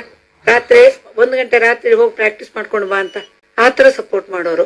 ಆಮೇಲಿಂದ ನಾನು ಕೊರಿಯೋಗ್ರಾಫ್ ಮಾಡಿದಾಗ ಅವ್ರಿಗೆ ತೋರಿಸ್ತಿದ್ದೆ ನಾನು, ನೋಡಿ ಅಂತ ಹೇಳ್ಕೊಂಡು. ಅವಾಗ ಹೇಳೋರು, ನೀನ್ ನೋಡುವ ದೃಷ್ಟಿಯಲ್ಲಿ ಸ್ವಲ್ಪ ಚೇಂಜ್ ಮಾಡು. ಸ್ವತಃ ವಿಮರ್ಶಕರಾಗಿ ನನಗೆ ಎಷ್ಟೋ ಹೆಲ್ಪ್ ಮಾಡೋರು. ನಾನು ಯಾವುದೇ ಒಂದು ಹೊಸ ಇದನ್ನ ಮಾಡ್ಬೇಕಾದ್ರೆ ಅವ್ರ ಹತ್ರ ಡಿಸ್ಕಸ್ ಮಾಡ್ತಾ ಇದ್ದೆ ನಾನು ಅದ್ರ ಬಗ್ಗೆ. ಈ ಭರತನಾಟ್ಯದಲ್ಲಿ ಶೈಲಿಗಳು ಅಂತ ಹೇಳ್ತಾರೆ, ಒಬ್ಬೊಬ್ಬರದ್ದು ಒಂದೊಂದು ಶೈಲಿ ಅಂತ. ನಂಗೆ ತಿಳಿದಿರುವಾಗ ಏನೋ ಪಂದನಲ್ಲೂರು ಶೈಲಿ, ಮೈಸೂರು ಶೈಲಿ, ಕಲಾಕ್ಷೇತ್ರ ಶೈಲಿ, ಈ ತರ ಹಲವಾರು ಸಂಪ್ರದಾಯಗಳಿದೆ ಅಂತ ಹೇಳ್ತಾರೆ. ನಿಮ್ಗೆ ಅದ್ರ ಬಗ್ಗೆ ಏನ್ ಅನ್ಸುತ್ತೆ? ಆ ಶೈಲಿಯನ್ನ ಬೇರೆ ಬೇರೆ ಮಾಡೋದು ಹೇಗೆ? ನಾನು ಕಲ್ತಿರೋದು ರಾಜರತ್ನ ಪಿಳ್ಳೆಯವರು, ಅವರು ಮೀನಾಕ್ಷಿ ಸುಂದರಂ ಪಿಳ್ಳೆಯವರ ಹತ್ರ ಕಲ್ತವ್ರು. ಅದು ಪಂದನಲ್ಲೂರು ಶೈಲಿ. ಆ ಶೈಲಿಯಲ್ಲಿ ಕಲ್ತಿದ್ರು ಅದಾಗ ಚಾಲನೆಯಲ್ಲಿತ್ತು ಒಂದೊಂದು. ಅದ್ರಲ್ಲಿ ಏನ್ ಮಾಡಿದೀನಿ ಅಂದ್ರೆ ನನ್ನದೇ ಆದ ಒಂದು ವಿಶಿಷ್ಟ ಪದ್ಧತಿಯನ್ನು ನಾನು ಅದ್ರಲ್ಲಿ ಮಾಡ್ಕೊಂಡೆ. ಏನದು ಅಂದ್ರೆ ಕೆಲವು ತಂತ್ರಗಳು ಅದ್ರಲ್ಲಿ ತಕೊಂಡು, ಆ ಕ್ಷೇತ್ರದಲ್ಲಿ ನೋಟದ ಒಂದು ಕೋನ, ಕೈ ಬೀಸುವಂತ ಕ್ರಮ, ನಗುವ ವಿಧಾನ, ಕತ್ತನ್ನಲ್ಲಾಡಿಸುವ ರೀತಿ, ಅದನ್ನು ಹೇಳುವ ರೀತಿ, ಜನಗಳಿಗೆ ನನ್ನ ಅಭಿನಯವನ್ನು ಒಂದು ತೋರಿಸುವಂತ ರೀತಿ, ನಾನು ಆಗ್ಲೇ ಹೇಳಿದೆ ನಿಮ್ಗೆ ಆ ರ್ಯಾಪ್ ಔಟ್ ಅನ್ನು ಹೇಗೆ ಕ್ರಿಯೇಟ್ ಮಾಡ್ಬೇಕು, ಆ ದೃಷ್ಟಿಯಲ್ಲಿ ನಾನು ಮಾಡ್ಕೊಂಡು ಹೋದೆ. ನಿಜವಾಗ್ಲೂ ಇದು ತಪಸ್ಸು. ಈ 50 ವರ್ಷ ನಾನು ಪನ್ನಲ್ಲೂ ಶೈಲಿಯನ್ನು ಫಾಲೋ ಮಾಡ್ಕೊಂಡು ಬಂದಿದ್ರು 50 ವರ್ಷದ ತಪಸ್ಸಿನಲ್ಲಿ ಮೊದಲನೇದಾಗಿ ಒಬ್ಳು ಕಲಾವಿದೆ ತಾನು ಮಾಡೋದನ್ನ ತಾನು ಸಂತೋಷ ಪಡ್ಬೇಕು. ನಾನೇ ಅದ್ರಲ್ಲಿ ಸಂತೋಷ ಪಟ್ಟಾಗ ನನ್ನ ಈ ಮೂಮೆಂಟ್ಸ್ ಎಷ್ಟು ಚೆನ್ನಾಗಿದೆ ಈ ಮೂಮೆಂಟ್ ಅಂತ, ಆವಾಗ ಏನ್ ಅನ್ಸುತ್ತೆ ನಂಗೆ, ಇದ್ರಲ್ಲಿ ಒಂದ್ ಸ್ವಲ್ಪ ಹೀಗೆ ಚೇಂಜ್ ಮಾಡಿದ್ರೆ ಇನ್ನೂ ಸ್ವಲ್ಪ ಚೆನ್ನಾಗಿ ಕಾಣ್ಬೋದಲ್ಲ ಇದು. ನನಗೆ ಗೊತ್ತಿಲ್ಲದೆ ಆ ಚೇಂಜಸ್ ನಡೀತಾ ಇರುತ್ತೆ ಒಬ್ಬ ಕಲಾವಿದೆಯಲ್ಲಿ. ಅವಳ ತಪಸ್ಸಿನ ಫಲ ಅದು. ಯಾವ್ದಾದ್ರು ಚೇಂಜಸ್ ನಡೆದ್ರೆ, ಈಗ ನಾನು ಪನ್ನಲ್ಲೂರು ಶೈಲಿಯನ್ನು ಫಾಲೋ ಮಾಡ್ಕೊಂಡು ಬಂದಿದ್ದು, ಇವತ್ತಿಂದ ನಂದೇ ಶೈಲಿ ಅನ್ನೋದನ್ನ ಹೇಗೆ ಜನಗಳದನ್ನ ಹೇಳ್ತಾ, ಓ ಇದು ವಸುಂಧರಾ ಅವ್ರ ಶೈಲಿ, ಇದು ವಸುಂಧರಾ ಅವ್ರ ಸ್ಟೂಡೆಂಟ್ಸ್, ಖಂಡಿತ ಇದು ಇವಳು ವಸುಂಧರಾ ಸ್ಟೂಡೆಂಟ್ ಇರ್ಬೇಕು, ಅವಳು ಮಾಡುವ ರೀತಿಯಲ್ಲಿ ಅದು ನನ್ನ ಒಂದು ಛಾಪನಲ್ಲಿ ಮೂಡಿಸಿದೆ. ಹಾಗಾದ್ರೆ ಈ ಶೈಲಿ ಸಂಪ್ರದಾಯ ಅಂತ ಹೇಳೋದು ಈಗ 3-4 ನಿರ್ದಿಷ್ಟವಾಗಿ ಹೇಳ್ತಿದಾರಲ್ಲ, ಇದು ಇನ್ನೂ ಹೆಚ್ಚು ಆಗ್ಬೋದಲ್ಲ?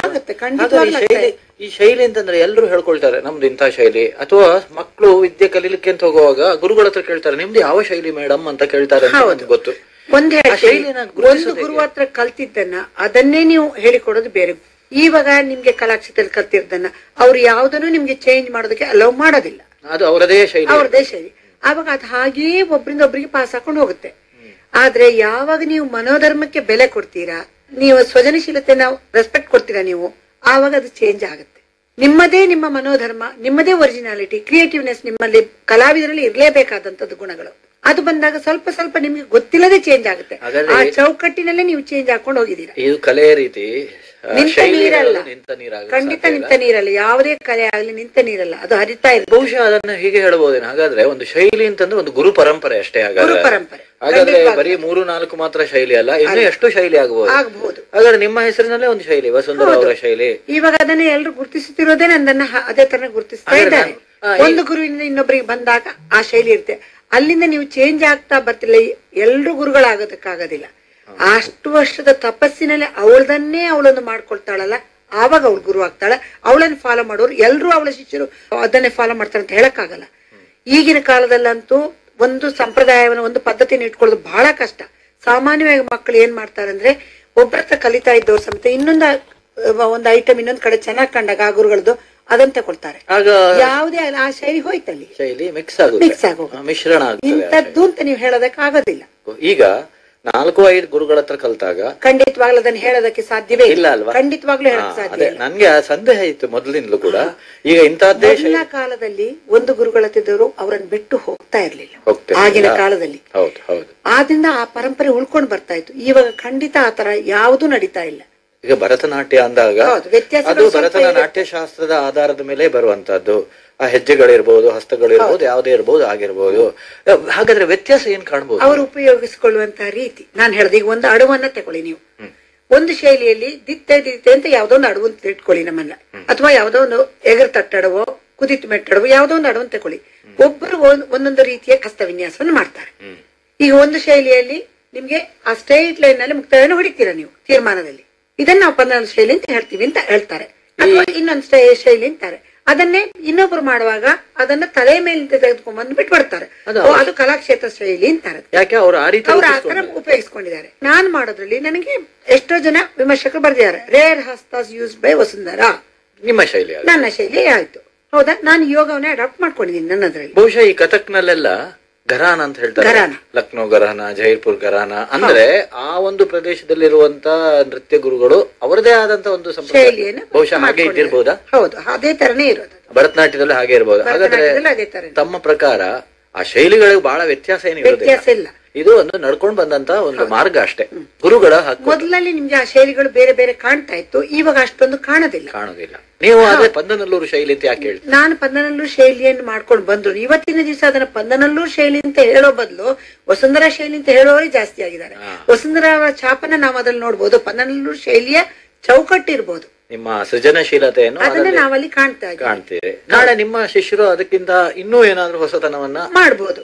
ಈಗ ಏನಾಗಿದೆ ಅಂದ್ರೆ, ಈಗ ನನ್ನ ಶೈಲಿ ಅದೇ ಶೈಲಿ ಅಂತ ಹೇಳ್ಬೇಕಾದ್ರೆ ನನ್ನ ಶಿಷ್ಯರುಗಳು ಅಷ್ಟು ಜನ ಇರ್ಬೇಕು, ಅದನ್ನ ಮುಂದುವರ್ಸ್ಕೊಂಡು ಹೋಗೋರೇ ಇರ್ಬೇಕು. ಆಗಿದ್ರೆ ಮಾತ್ರ ಅಂತ ಒಂದು ಶೈಲಿ ಅನ್ನೋದು ಉಳಿಯುತ್ತೆ. ಈಗ ಇಲ್ಲಿ ಏನಾಗಿದೆ ಅಂದ್ರೆ, ಮೀನಾಕ್ಷಿಸುಂದರಂ ಅವರ ಶಿಷ್ಯರುಗಳೇ ಇದ್ದವ್ರು ಎಲ್ಲರೂ.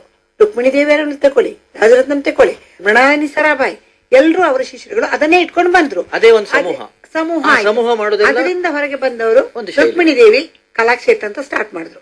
ಅವರು ಅಲ್ಲಿ ನೃತ್ಯ ನಾಟಕಗಳಿಗೆ ಹೆಚ್ಚಿನ ಒಂದು ಆದ್ಯತೆಯನ್ನು ಕೊಟ್ರು. ಆವಾಗ ಸ್ವಲ್ಪ ಅದನ್ನ ಚೇಂಜ್ ಮಾಡ್ಕೊಂಡ್ರು ಅವರು. ಅದು ಕಲಾಕ್ಷೇತ್ರ ಶೈಲಿ ಅಂತ ನೋಡಿ. ಇದು ಸ್ಪಷ್ಟವಾಗಿದೆ. ಈಗ ಈ ಹಿಮ್ಮೇಳಗಳ ಪಾತ್ರ ಏನಿರುತ್ತೆ ಒಂದು ಪ್ರದರ್ಶನ ಅಂದಾಗ? ಈ ಹಿಮ್ಮೇಳ ಬಹಳ ಮುಖ್ಯ. ಎಲ್ಲ ಸಂದರ್ಭದಲ್ಲಿ ಹೇಳ್ತಾರೆ, ಹಿಮ್ಮೇಳ ಚೆನ್ನಾಗಿದ್ರೆ ಕಾರ್ಯಕ್ರಮ ಅರ್ಧ ಯಶಸ್ಸಾದ ಹಾಗೆ. ಹೌದು, ನಾವು ಹಾಡಿಕೊಂಡು ಮಾಡಕ್ ಸಾಧ್ಯ ಇಲ್ಲ.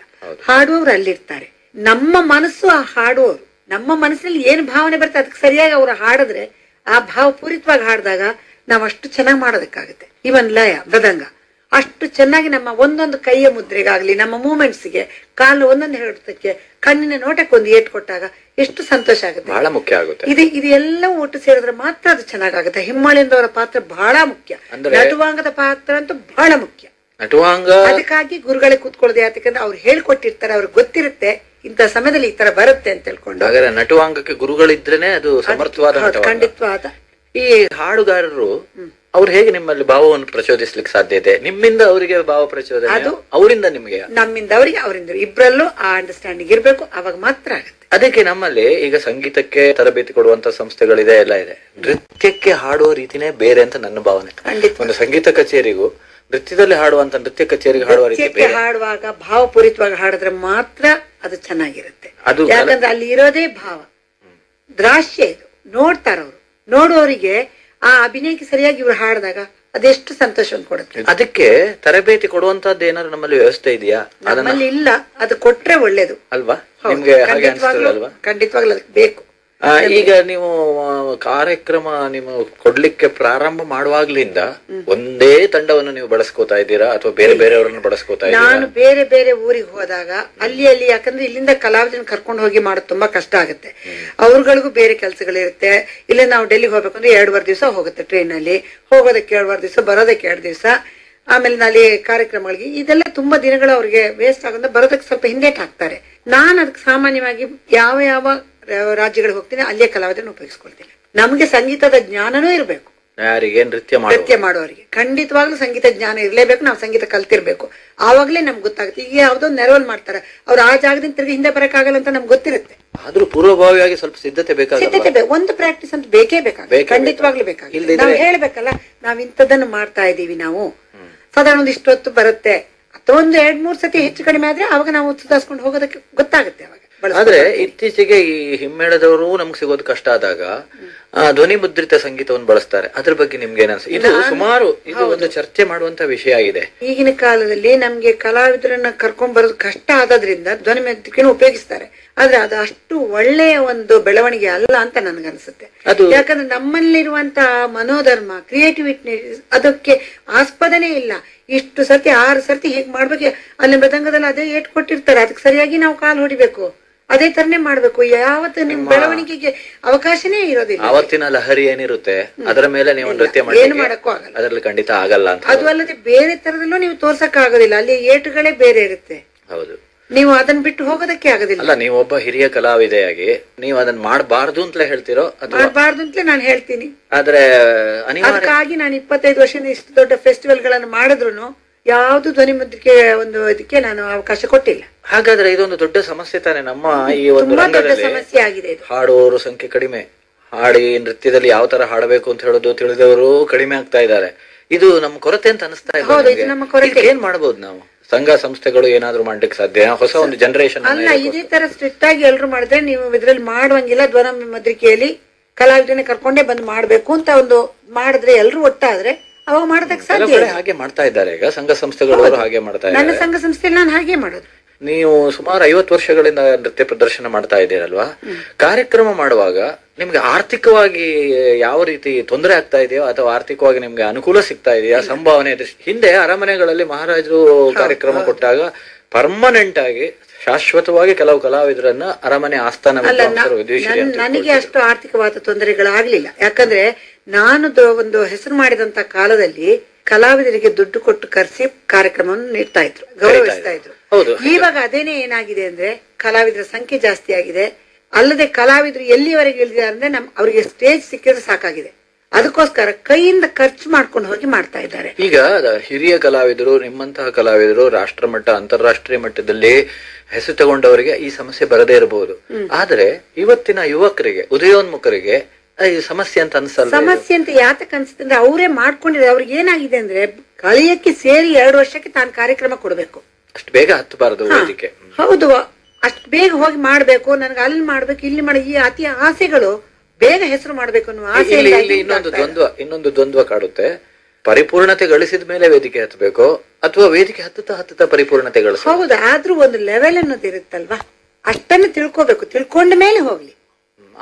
ಬರೀ 2 ವರ್ಷದಲ್ಲೇ ತಾನೆಲ್ಲ ಕಲ್ತ್ಕೊಂಡ್ಬಿಟ್ಟೆ ಅಂತ ಹೇಳ್ಕೊಂಡು ಈಗ ನೋಡೋದು, ಆ ಟಿವಿ ನೋಡೋದು, ನೆಟ್ ಅಲ್ಲಿ ನೋಡೋದು, ಒಂದು ಐಟಮ್ ಕಲ್ತ್ಕೊಳ್ಳೋದು, ಅದನ್ನ ಪ್ರಾಕ್ಟೀಸ್ ಮಾಡ್ಬಿಟ್ಟು ಹೋಗಿ ಮಾಡೋದು, ಇದೆಲ್ಲ ಅಷ್ಟು ಆರೋಗ್ಯಕರವಾದ ಬೆಳವಣಿಗೆ ಅಲ್ಲ. ನನ್ನ ಅನಿಸಿಕೆ ಹಿಂದೆನೂ ಇತ್ತು, ಈಗಲೂ ಇದೆ. ನೀವೇ ಹೇಳಿದ್ರೆ ನೀವು 5 ವರ್ಷಕ್ಕೆ 6 ವರ್ಷಕ್ಕೆ ಕಾರ್ಯಕ್ರಮ ಕೊಟ್ಟಿದ್ದೀನಿ, ಸ್ಟೇಜ್ ಪರ್ಫಾರ್ಮೆನ್ಸಸ್ ಎಲ್ಲ ಕೊಟ್ಟಿದ್ದೇನೆ ಅಂತ. ಸಾಮಾನ್ಯವಾಗಿ ಆ ಒಂದು ಸೀಲ್ ಅಂತ ಹೇಳುದು, ಉತ್ಸಾಹ ಅಂತ ಹೇಳುದು ಇರೋದು ಇರುತ್ತೆ. ಆದ್ರೆ ಅದನ್ನ ಸರಿಯಾಗಿ ಕಲ್ತ್ಕೊಂಡು ಹೋಗೋದು ಒಳ್ಳೇದು. ಇವತ್ತಿನ ಪರಿಸ್ಥಿತಿಗೆ ಸ್ವಲ್ಪ ತಾಳ್ಮೆ ಬೇಕಾಗುತ್ತೆ ಅಂತ ತಮ್ಮ ಅಭಿಪ್ರಾಯ. ಈಗ ನೀವು ಅಷ್ಟು ವರ್ಷಗಳಿಂದ ಎಲ್ಲೆಲ್ಲಿ ಎಂತೆಂತ ವೇದಿಕೆಯಲ್ಲಿ, ಪ್ರತಿಷ್ಠಿತ ವೇದಿಕೆಯಲ್ಲಿ ನೀವು ಪ್ರೌಢಾವಸ್ಥೆಗೆ ಬಂದ ಮೇಲೆ ಕಾರ್ಯಕ್ರಮ, ಅದನ್ನ ನೆನಪಿನಲ್ಲಿ ಇಡುವಂತಹ ಕಾರ್ಯಕ್ರಮಗಳು ಯಾವುದು? ನಾನು ಭಾರತದಲ್ಲಿ ನಡೆಯುವಂತ ಎಲ್ಲಾ ಫೆಸ್ಟಿವಲ್ಗಳಲ್ಲಿ ಸಾಮಾನ್ಯವಾಗಿ ಕಾರ್ಯಕ್ರಮಗಳನ್ನು ನೀಡಿದ್ದೀನಿ. ತಾಜ್ ಫೆಸ್ಟಿವಲ್ ಆಗ್ರಾದಲ್ಲಿ ನಡೆಯುತ್ತೆ, ನೈನಿತಾಲ್ ಸಿಮ್ಲಾದಲ್ಲಿ ನಡೆಯುವಂತ ಸಮ್ಮರ್ ಫೆಸ್ಟಿವಲ್, ಪ್ರತಿ ಒಂದೊಂದು ಇಂಡಿಯಾದಲ್ಲಿ ನಡೆಯುವಂತ ಫೆಸ್ಟಿವಲ್ ಮಾಡಿದ್ದೀನಿ. ಸಿಂಗರ್ ಸಂಸದ್ ಬಾಂಬೆಲ್ ನಡೆಯುತ್ತೆ, ಮಥುರಾದಲ್ಲಿ ಮಥುರಾ ಫೆಸ್ಟಿವಲ್ ನಡೆಯುತ್ತೆ, ಪ್ರವಾಹ ಫೆಸ್ಟಿವಲ್ ಡೆಲ್ಲಿ ನಡೆಯುತ್ತೆ. ಆಮೇಲೆ ಡೆಲ್ಲಿನಲ್ಲಿ ನಡೆದಂತ ಒಂದು ಯುಗಳ ನೃತ್ಯ ಹೆರಿಟೇಜ್ ಸೆಂಟರ್ ನಲ್ಲಿ ಕಾಲಾಸ್ಮಿ ಅಂತ ಹೇಳ್ಕೊಂಡು ಭಾರತಿ ಶಿವಾಜಿ ಅವರ ಮೋಹಿನಿ ಆಟಂ ಅಲ್ಲಿ ನಂದು ಭರತನಾಟ್ಯದಲ್ಲಿ ಅದೊಂದು ಕಾರ್ಯಕ್ರಮ ನೀಡಿದ್ವು, ಜುಗಲ್ಬಂದಿ ಟೈಪ್. ಅದೇ ತರ ಉತ್ತರ ದಕ್ಷಿಣ ಮಿಲನ್ ಅಂತ ICCR ನವ್ರು ಇಟ್ಕೊಂಡಿದ್ರು.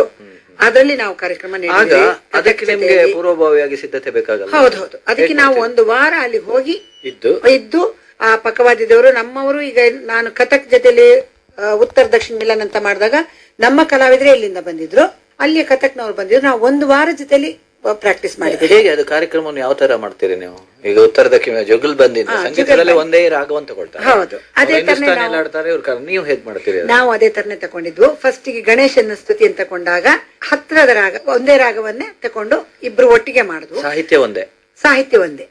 ನೀವು ಒಂದ್ಸಾರಿ ಮಾಡೋದು, ಅವರು ಒಂದ್. ಹೌದು. ಮಧುರಾ ನಗರಲ್ಲಿ ಜಾವಳಿ ತಗೊಂಡಿದ್ದೆ ನಾನು ಅವಾಗ. ನಾನು ಕೃಷ್ಣ ಆಗಿ ಅವಳು ರಾಧೆ ಆಗಿ ಆ ತರ ಮಾಡ್ಕೊಂಡ್ ಮಾಡಿದ್ವು. ತರಾರ ಅಂತ ತಿಲ್ಲಾನ ತಗೊಂಡಿದ್ವು. ಅವಳು ಒಂದು ಕೋರ್ವೆ ಮಾಡಿದ್ರೆ ನಾನೊಂದು ಕೋರ್ವೆ, ಈ ತರದಲ್ಲೆಲ್ಲ ಮಾಡ್ಕೊಂಡು ಉತ್ತರ ದಕ್ಷಿಣ ಮಿಲನ್ ಅಂತ ಮಾಡಿದ ಕಾರ್ಯಕ್ರಮಗಳು ಈಗ ನಮ್ಮ ದಕ್ಷಿಣದಲ್ಲಿ ಯಾಕೆ ಅಷ್ಟೊಂದು ಪ್ರಚಲಿತ ಇಲ್ಲ? ಸಂಗೀತದಲ್ಲಿ ಇದೆ, ನೃತ್ಯದಲ್ಲಿ ಫ್ಯೂಷನ್ ಅಂತ ಮಾಡ್ತಾರೆ. ವೆಸ್ಟರ್ನ್ ತಗೊಂಡು ನಮ್ಮ ಮಕ್ಕಳೆಲ್ಲ ಮಾಡ್ಲಿಕ್ಕೆ ಶುರು ಮಾಡಿದ್ದಾರೆ. ಅಲ್ಲ, ಇದನ್ನು ಮಾಡ್ತಾ ಇದ್ದಾರೆ, ಬೆಂಗಳೂರಿನಲ್ಲೆಲ್ಲ ಮಾಡ್ತಾರೆ. ಎಲ್ಲಾ ತರದ ನೃತ್ಯ, ಶಾಸ್ತ್ರೀಯ ನೃತ್ಯಗಳನ್ನು ಸೇರಿಸ್ಕೊಂಡು ಕಾರ್ಯಕ್ರಮಗಳನ್ನು ಕೊಡ್ತಾರೆ. ಈಗ ಎರಡು ಶೈಲಿಗಳನ್ನ ಮಿಶ್ರಣ ಮಾಡೋದ್ರಿಂದ ಕಲೆಗೇನು ಧಕ್ಕೆ ಆಗಲ್ವಾ? ಎಲ್ಲಾ ಅಪರೂಪಕ್ಕೆ ಒಂದೊಂದ್ಸತಿ ನಾವ್ ಈ ತರದ್ ಮಾಡ್ತೀವಿ. ಒಂದು ಪ್ರಯೋಗವನ್ನ ಮಾಡಿದೀವಿ ದೃಷ್ಟಿಯಿಂದ. ಹೌದು, ಯಾಕೆಂದ್ರೆ ಈಗ ಯಕ್ಷಗಾನ ಕಲೆಯನ್ನು ನೃತ್ಯದ ಜೊತೆಗೆ ಮಾಡ್ತಾ ಇರೋದ್ರಿಂದ ಒಂದು ಹೊಸ ಪ್ರಯೋಗಗಳನ್ನು ಮಾಡಿದೀವಿ. ಇದನ್ನ ಮಾಡಬಹುದು ಅನ್ಸುತ್ತೆ ನಿಮ್ಗೆ? ಮಾಡೋದ್ರಿಂದ ಯಾವುದೇ ರೀತಿ ಹೌದು, ಅದನ್ನ ಯಾವ ರೀತಿಯಲ್ಲಿ ನಾವು ಬಳಸ್ಬೇಕು ಆ ರೀತಿಯಲ್ಲಿ ಬಳಸ್ಬೇಕು. ಮಾಡ್ಬೋದು ಅಂದ ತಕ್ಷಣ ಈಗೆಲ್ಲ ಮಾಡ್ತಾರೆ, ಯೋಗವನ್ನು ತಕೊಂಡು ಯೋಗವನ್ನು ನಾವು ನೃತ್ಯದಲ್ಲಿ ಉಪಯೋಗಿಸ್ಕೊಳ್ತೀವಿ ಅಂತ ಹೇಳ್ಕೊಂಡು ಸುಮ್ನೆ ಯೋಗಾಸನಗಳನ್ನು ಮಾಡ್ಕೊಂಡ್ರೆ ಏನಾಯ್ತು, ಬರೀ ಸರ್ಕಸ್ ಆಗೋಗುತ್ತೆ. ನೃತ್ಯ ಅನ್ಸಲ್ಲ. ಯೋಗ ಪ್ರಾಕ್ಟೀಷನರ್ ಮಾಡೋದು ಬೇರೆ, ಯೋಗ ಪ್ರಾಕ್ಟೀಸ್ ಇಲ್ಲದೆ ಸುಮ್ನೆ ಯೋಗಗಳನ್ನು ಹಾಕೊಂಡು ಮಾಡೋದೇ ಬೇರೆ. ಏನನ್ನೇ ತಗೊಂಡ್ರು ಕಲಾತ್ಮಕವಾಗಿರ್ಬೇಕು. ICCR ಇಂದ ನಾನು 98ರಲ್ಲಿ ನನ್ನನ್ನ ನಮ್ಮ ಭಾರತದ ಸಾಂಸ್ಕೃತಿಕ ರಾಯಭಾರಿಯಾಗಿ ಈಸ್ಟ್ ಯುರೋಪಿಯನ್ ಕಂಟ್ರೀಸ್ ಕಳಿಸಿದ್ರು. ಆವಾಗ ಅಲ್ಲೆಲ್ಲ ಕಾರ್ಯಕ್ರಮಗಳನ್ನು ಕೊಟ್ಟಿದ್ರು. ಆಮೇಲೆ ಯುನೆಸ್ಕೋದಲ್ಲಿ 137 ರಾಷ್ಟ್ರಗಳಿಂದ ಬಂದಂತ 2500 ಜನ, ಅದು 10ನೇ ವರ್ಲ್ಡ್ ಪೀಸ್ ಕಾನ್ಫರೆನ್ಸ್, ವಿಶ್ವಶಾಂತಿ ಸಮ್ಮೇಳನ 2000. ಪ್ರಥಮ ನಾನು ಭರತನಾಟ್ಯ ಕಲಾವಿದೆ, ಅಲ್ಲಿ ನಾನು ನೃತ್ಯ ಕಾರ್ಯಕ್ರಮ ಕೊಟ್ಟೆ. ಅದು ಮರೆಯಲಾಗದೆ ಇರುವಂತದ್ದು. ಇಂಡಿಯನ್ ಫ್ಲಾಗ್ ಬೇರೆ ಅಲ್ಲಿ ಹಾರ್ತಾ ಇತ್ತು. ನಾನು ಇಂಡಿಯಾದಿಂದ ಶಾಂತಿ ದೂತಳಾಗಿ ಬಂದಿದ್ದೇನೆ ಎನ್ನುವ ಒಂದು ಭಾವನೆ. ಎಲ್ಲ ಪಕ್ಕವಾದ್ಯದವ್ರನ್ನ ಇಲ್ಲಿಂದ ಕರ್ಕೊಂಡು ಹೋಗಿದ್ದೇನೆ. ಆ ಸಮಾವೇಶದಲ್ಲಿ ಎಷ್ಟು ಜನ ಪ್ರತಿನಿಧಿಗಳು ಭಾಗವಹಿಸಿದ್ರು? 2500 ಜನ ಬಂದಿದ್ರು. 137 ದೇಶಗಳಿಂದ ಬಂದಿದ್ರು. 10th ವರ್ಲ್ಡ್ ಪೀಸ್ ಕಾನ್ಫರೆನ್ಸ್ ಅಲ್ಲಿ ಯುನೆಸ್ಕೋದಲ್ಲಿ ನಡೀತದ್ದು. ನೀವು ಯಾವ ಥೀಮ್ ಅಂತ ತಗೊಂಡಿದ್ರಿ ಆಗ? ನಾನು ದಶಾವತಾರವನ್ನು ತಗೊಂಡಿದ್ದೆ. ಆಮೇಲೆ ಶಾಂತಿ ಸಿಗುವಂತದಕ್ಕೆ ದುಷ್ಟ ಶಿಕ್ಷಕ, ಶಿಷ್ಟ ರಕ್ಷಕ, ಆ ತರ ಸ್ಟೋರಿಗಳನ್ನು ತಗೊಂಡು ಮಾಡಿದ್ದೆ. ನಾನು ರಾಮಾಯಣದ ಕಥೆಗಳನ್ನು ತಗೊಂಡಿದ್ದೆ, ನಮ್ಮ ಮೈಥಾಲಜಿಕಲ್ ಎಪಿಸೋಡ್ ಗಳನ್ನು ತಗೊಂಡು ಮಾಡಿದ್ದೆ. ಇದು ಒಂದು ಬಹಳ ಮುಖ್ಯವಾದಂತ ನಿಮ್ಮ ಜೀವನದ ಅವಿಸ್ಮರಣೀಯ ಘಟನೆ ಇದು. ಆಮೇಲೆ ಆಸ್ಟ್ರೇಲಿಯಾದಲ್ಲೂ ಮಾಡಿದ್ದೆ ಅಲ್ಲ, ಅದು ಏನು ಸಂದರ್ಭ? ಸೌತ್ ಏಷ್ಯನ್ ಯೋಗ ಕಾನ್ಫರೆನ್ಸ್ ಅಲ್ಲಿ. ಆವಾಗ್ಲೇ ನಾನು ಮೊದಲನೇ ಬಾರಿಗೆ ಯೋಗ ಮತ್ತು ಭರತನಾಟ್ಯದ ಸೂರ್ಯ ನಮಸ್ಕಾರವನ್ನು ಅಲ್ಲಿ ಪ್ರೆಸೆಂಟ್ ಮಾಡಿದ್ದೆ. ನಾನು ನಾಟ್ಯ ಜ್ಯೋತಿ ನಂಗೆ ಅಲ್ಲಿ ಬಿರುದು ಕೊಟ್ಟಿದ್ದವರು. ಆಮೇಲೆ ಸಿಡ್ನಿಯಲ್ಲಿ ಮಾಡಿದ್ದೆ. ನಾನು 50ನೇ ವರ್ಷದ ಇಂಡಿಪೆಂಡೆನ್ಸ್ ಡೇ ಸೆಲೆಬ್ರೇಷನ್ಗೆ ಸಿಡ್ನಿಯಲ್ಲಿ ಕರೆಸಿದ್ರು. ಮೆಲ್ಬರ್ನ್ ಅಲ್ಲಿ ನಮ್ಮ ಭಾರತದ ಹಿರಿಯ ನಿವಾಸಿಗಳು ಅಲ್ಲಿದ್ದಾರಲ್ಲ, ಅವರಿಗಾಗಿ ಫಂಡ್ ರೈಸಿಂಗ್ ಕಾರ್ಯಕ್ರಮ ಉದ್ಘಾಟನೆ ಮಾಡಿ ಅಲ್ಲಿ ಕಾರ್ಯಕ್ರಮ ಕೊಟ್ಟಿದ್ರಿ. ಸುಮಾರು ಎಷ್ಟು ಪ್ರದರ್ಶನಗಳು ಕೊಟ್ಟಿರ್ಬೋದು ನೀವು ವಿದೇಶದಲ್ಲಿ? ಲೆಕ್ಕವಿಲ್ಲದಷ್ಟು. ಬಹುಶಃ ಇಟ್ಟಿಲ್ಲ ನೀವು. ಅಕ್ಕ ಫೆಸ್ಟಿವಲ್ 3 ಬಾರಿ ಹೋಗಿ ಮಾಡಿದೀನಿ. ಸುಮ್ನೆ ಕುತೂಹಲ ಕೇಳ್ತಾ ಇದ್ದೇನೆ, ಅಲ್ಲಿ ಜನ ಯಾವ ರೀತಿ ತಗೊಳ್ತಾರೆ ಕಾರ್ಯಕ್ರಮನ? ನಮ್ಮಲ್ಲಿ ನಿಮ್ಗೆ ಎಲ್ಲಿ ಜಾಸ್ತಿ ಖುಷಿ ಕೊಡುತ್ತೆ? ಅಲ್ಲಿಯ ಶಿಸ್ತು ಬದ್ಧತೆ. ಇಲ್ಲಿ ಏನಾಗುತ್ತೆ ಅಂದ್ರೆ ಎಷ್ಟೋ ಕಡೆ ನಾವು ನೋಡ್ತಾ ಇದೀವಿ, ಕಾರ್ಯಕ್ರಮದಲ್ಲಿ ಮಾತಾಡ್ತಾ ಇರ್ತಾರೆ, ಮಧ್ಯದಲ್ಲಿ ಎದ್ದು ಹೋಗ್ತಾರೆ, ಫೋನ್ ರಿಂಗ್ ಆಗುತ್ತೆ. ಆ ಒಂದು ಶಿಸ್ತನ್ನ ನಾವು ಕಾಣಲ್ಲ, ಡಿಸಿಪ್ಲಿನ್. ಅಲ್ಲಿ ಅವರು ಬಂದು ಕೂತ್ರೆ ಈವನ್ ಫಾರಿನರ್ಸ್ ಅವ್ರಿಗೆ ಅರ್ಥ ಆಗ್ಲಿ ಆಗದಿರ್ಲಿ ಅಷ್ಟು ಚೆನ್ನಾಗಿ ನೋಡ್ತಾರೆ, ಅರ್ಥ ಮಾಡ್ಕೊಳ್ತಾರೆ. ಅದ್ರ ಬಗ್ಗೆ ಅವ್ರು ತಿಳ್ಕೊಳ್ಳೋದು ತುಂಬಾ ಆಸೆ ಇರ್ತದೆ. ಅದಕ್ಕೆ ಮೊದ್ಲೇ ನಾವು ಅವ್ರಿಗೆ ಪ್ಯಾಂಪ್ಲೆಟ್ಸ್ ಕೊಟ್ಟಿರ್ತೀವಿ, ಇಂಥದ್ದು ಮಾಡ್ತೀವಿ ಅಂತ ಹೇಳ್ಕೊಂಡು. ಅದೇ ಇಂಡಿಯನ್ಸ್ಗೆ ಅರ್ಥ ಆಗುತ್ತೆ. ಅಲ್ಲಿ ಅವ್ರು ನಿಜವಾಗ್ಲೂ ಅದನ್ನ ಅಷ್ಟು ಆಸಕ್ತಿಯಿಂದ ನೋಡ್ತಾರೆ.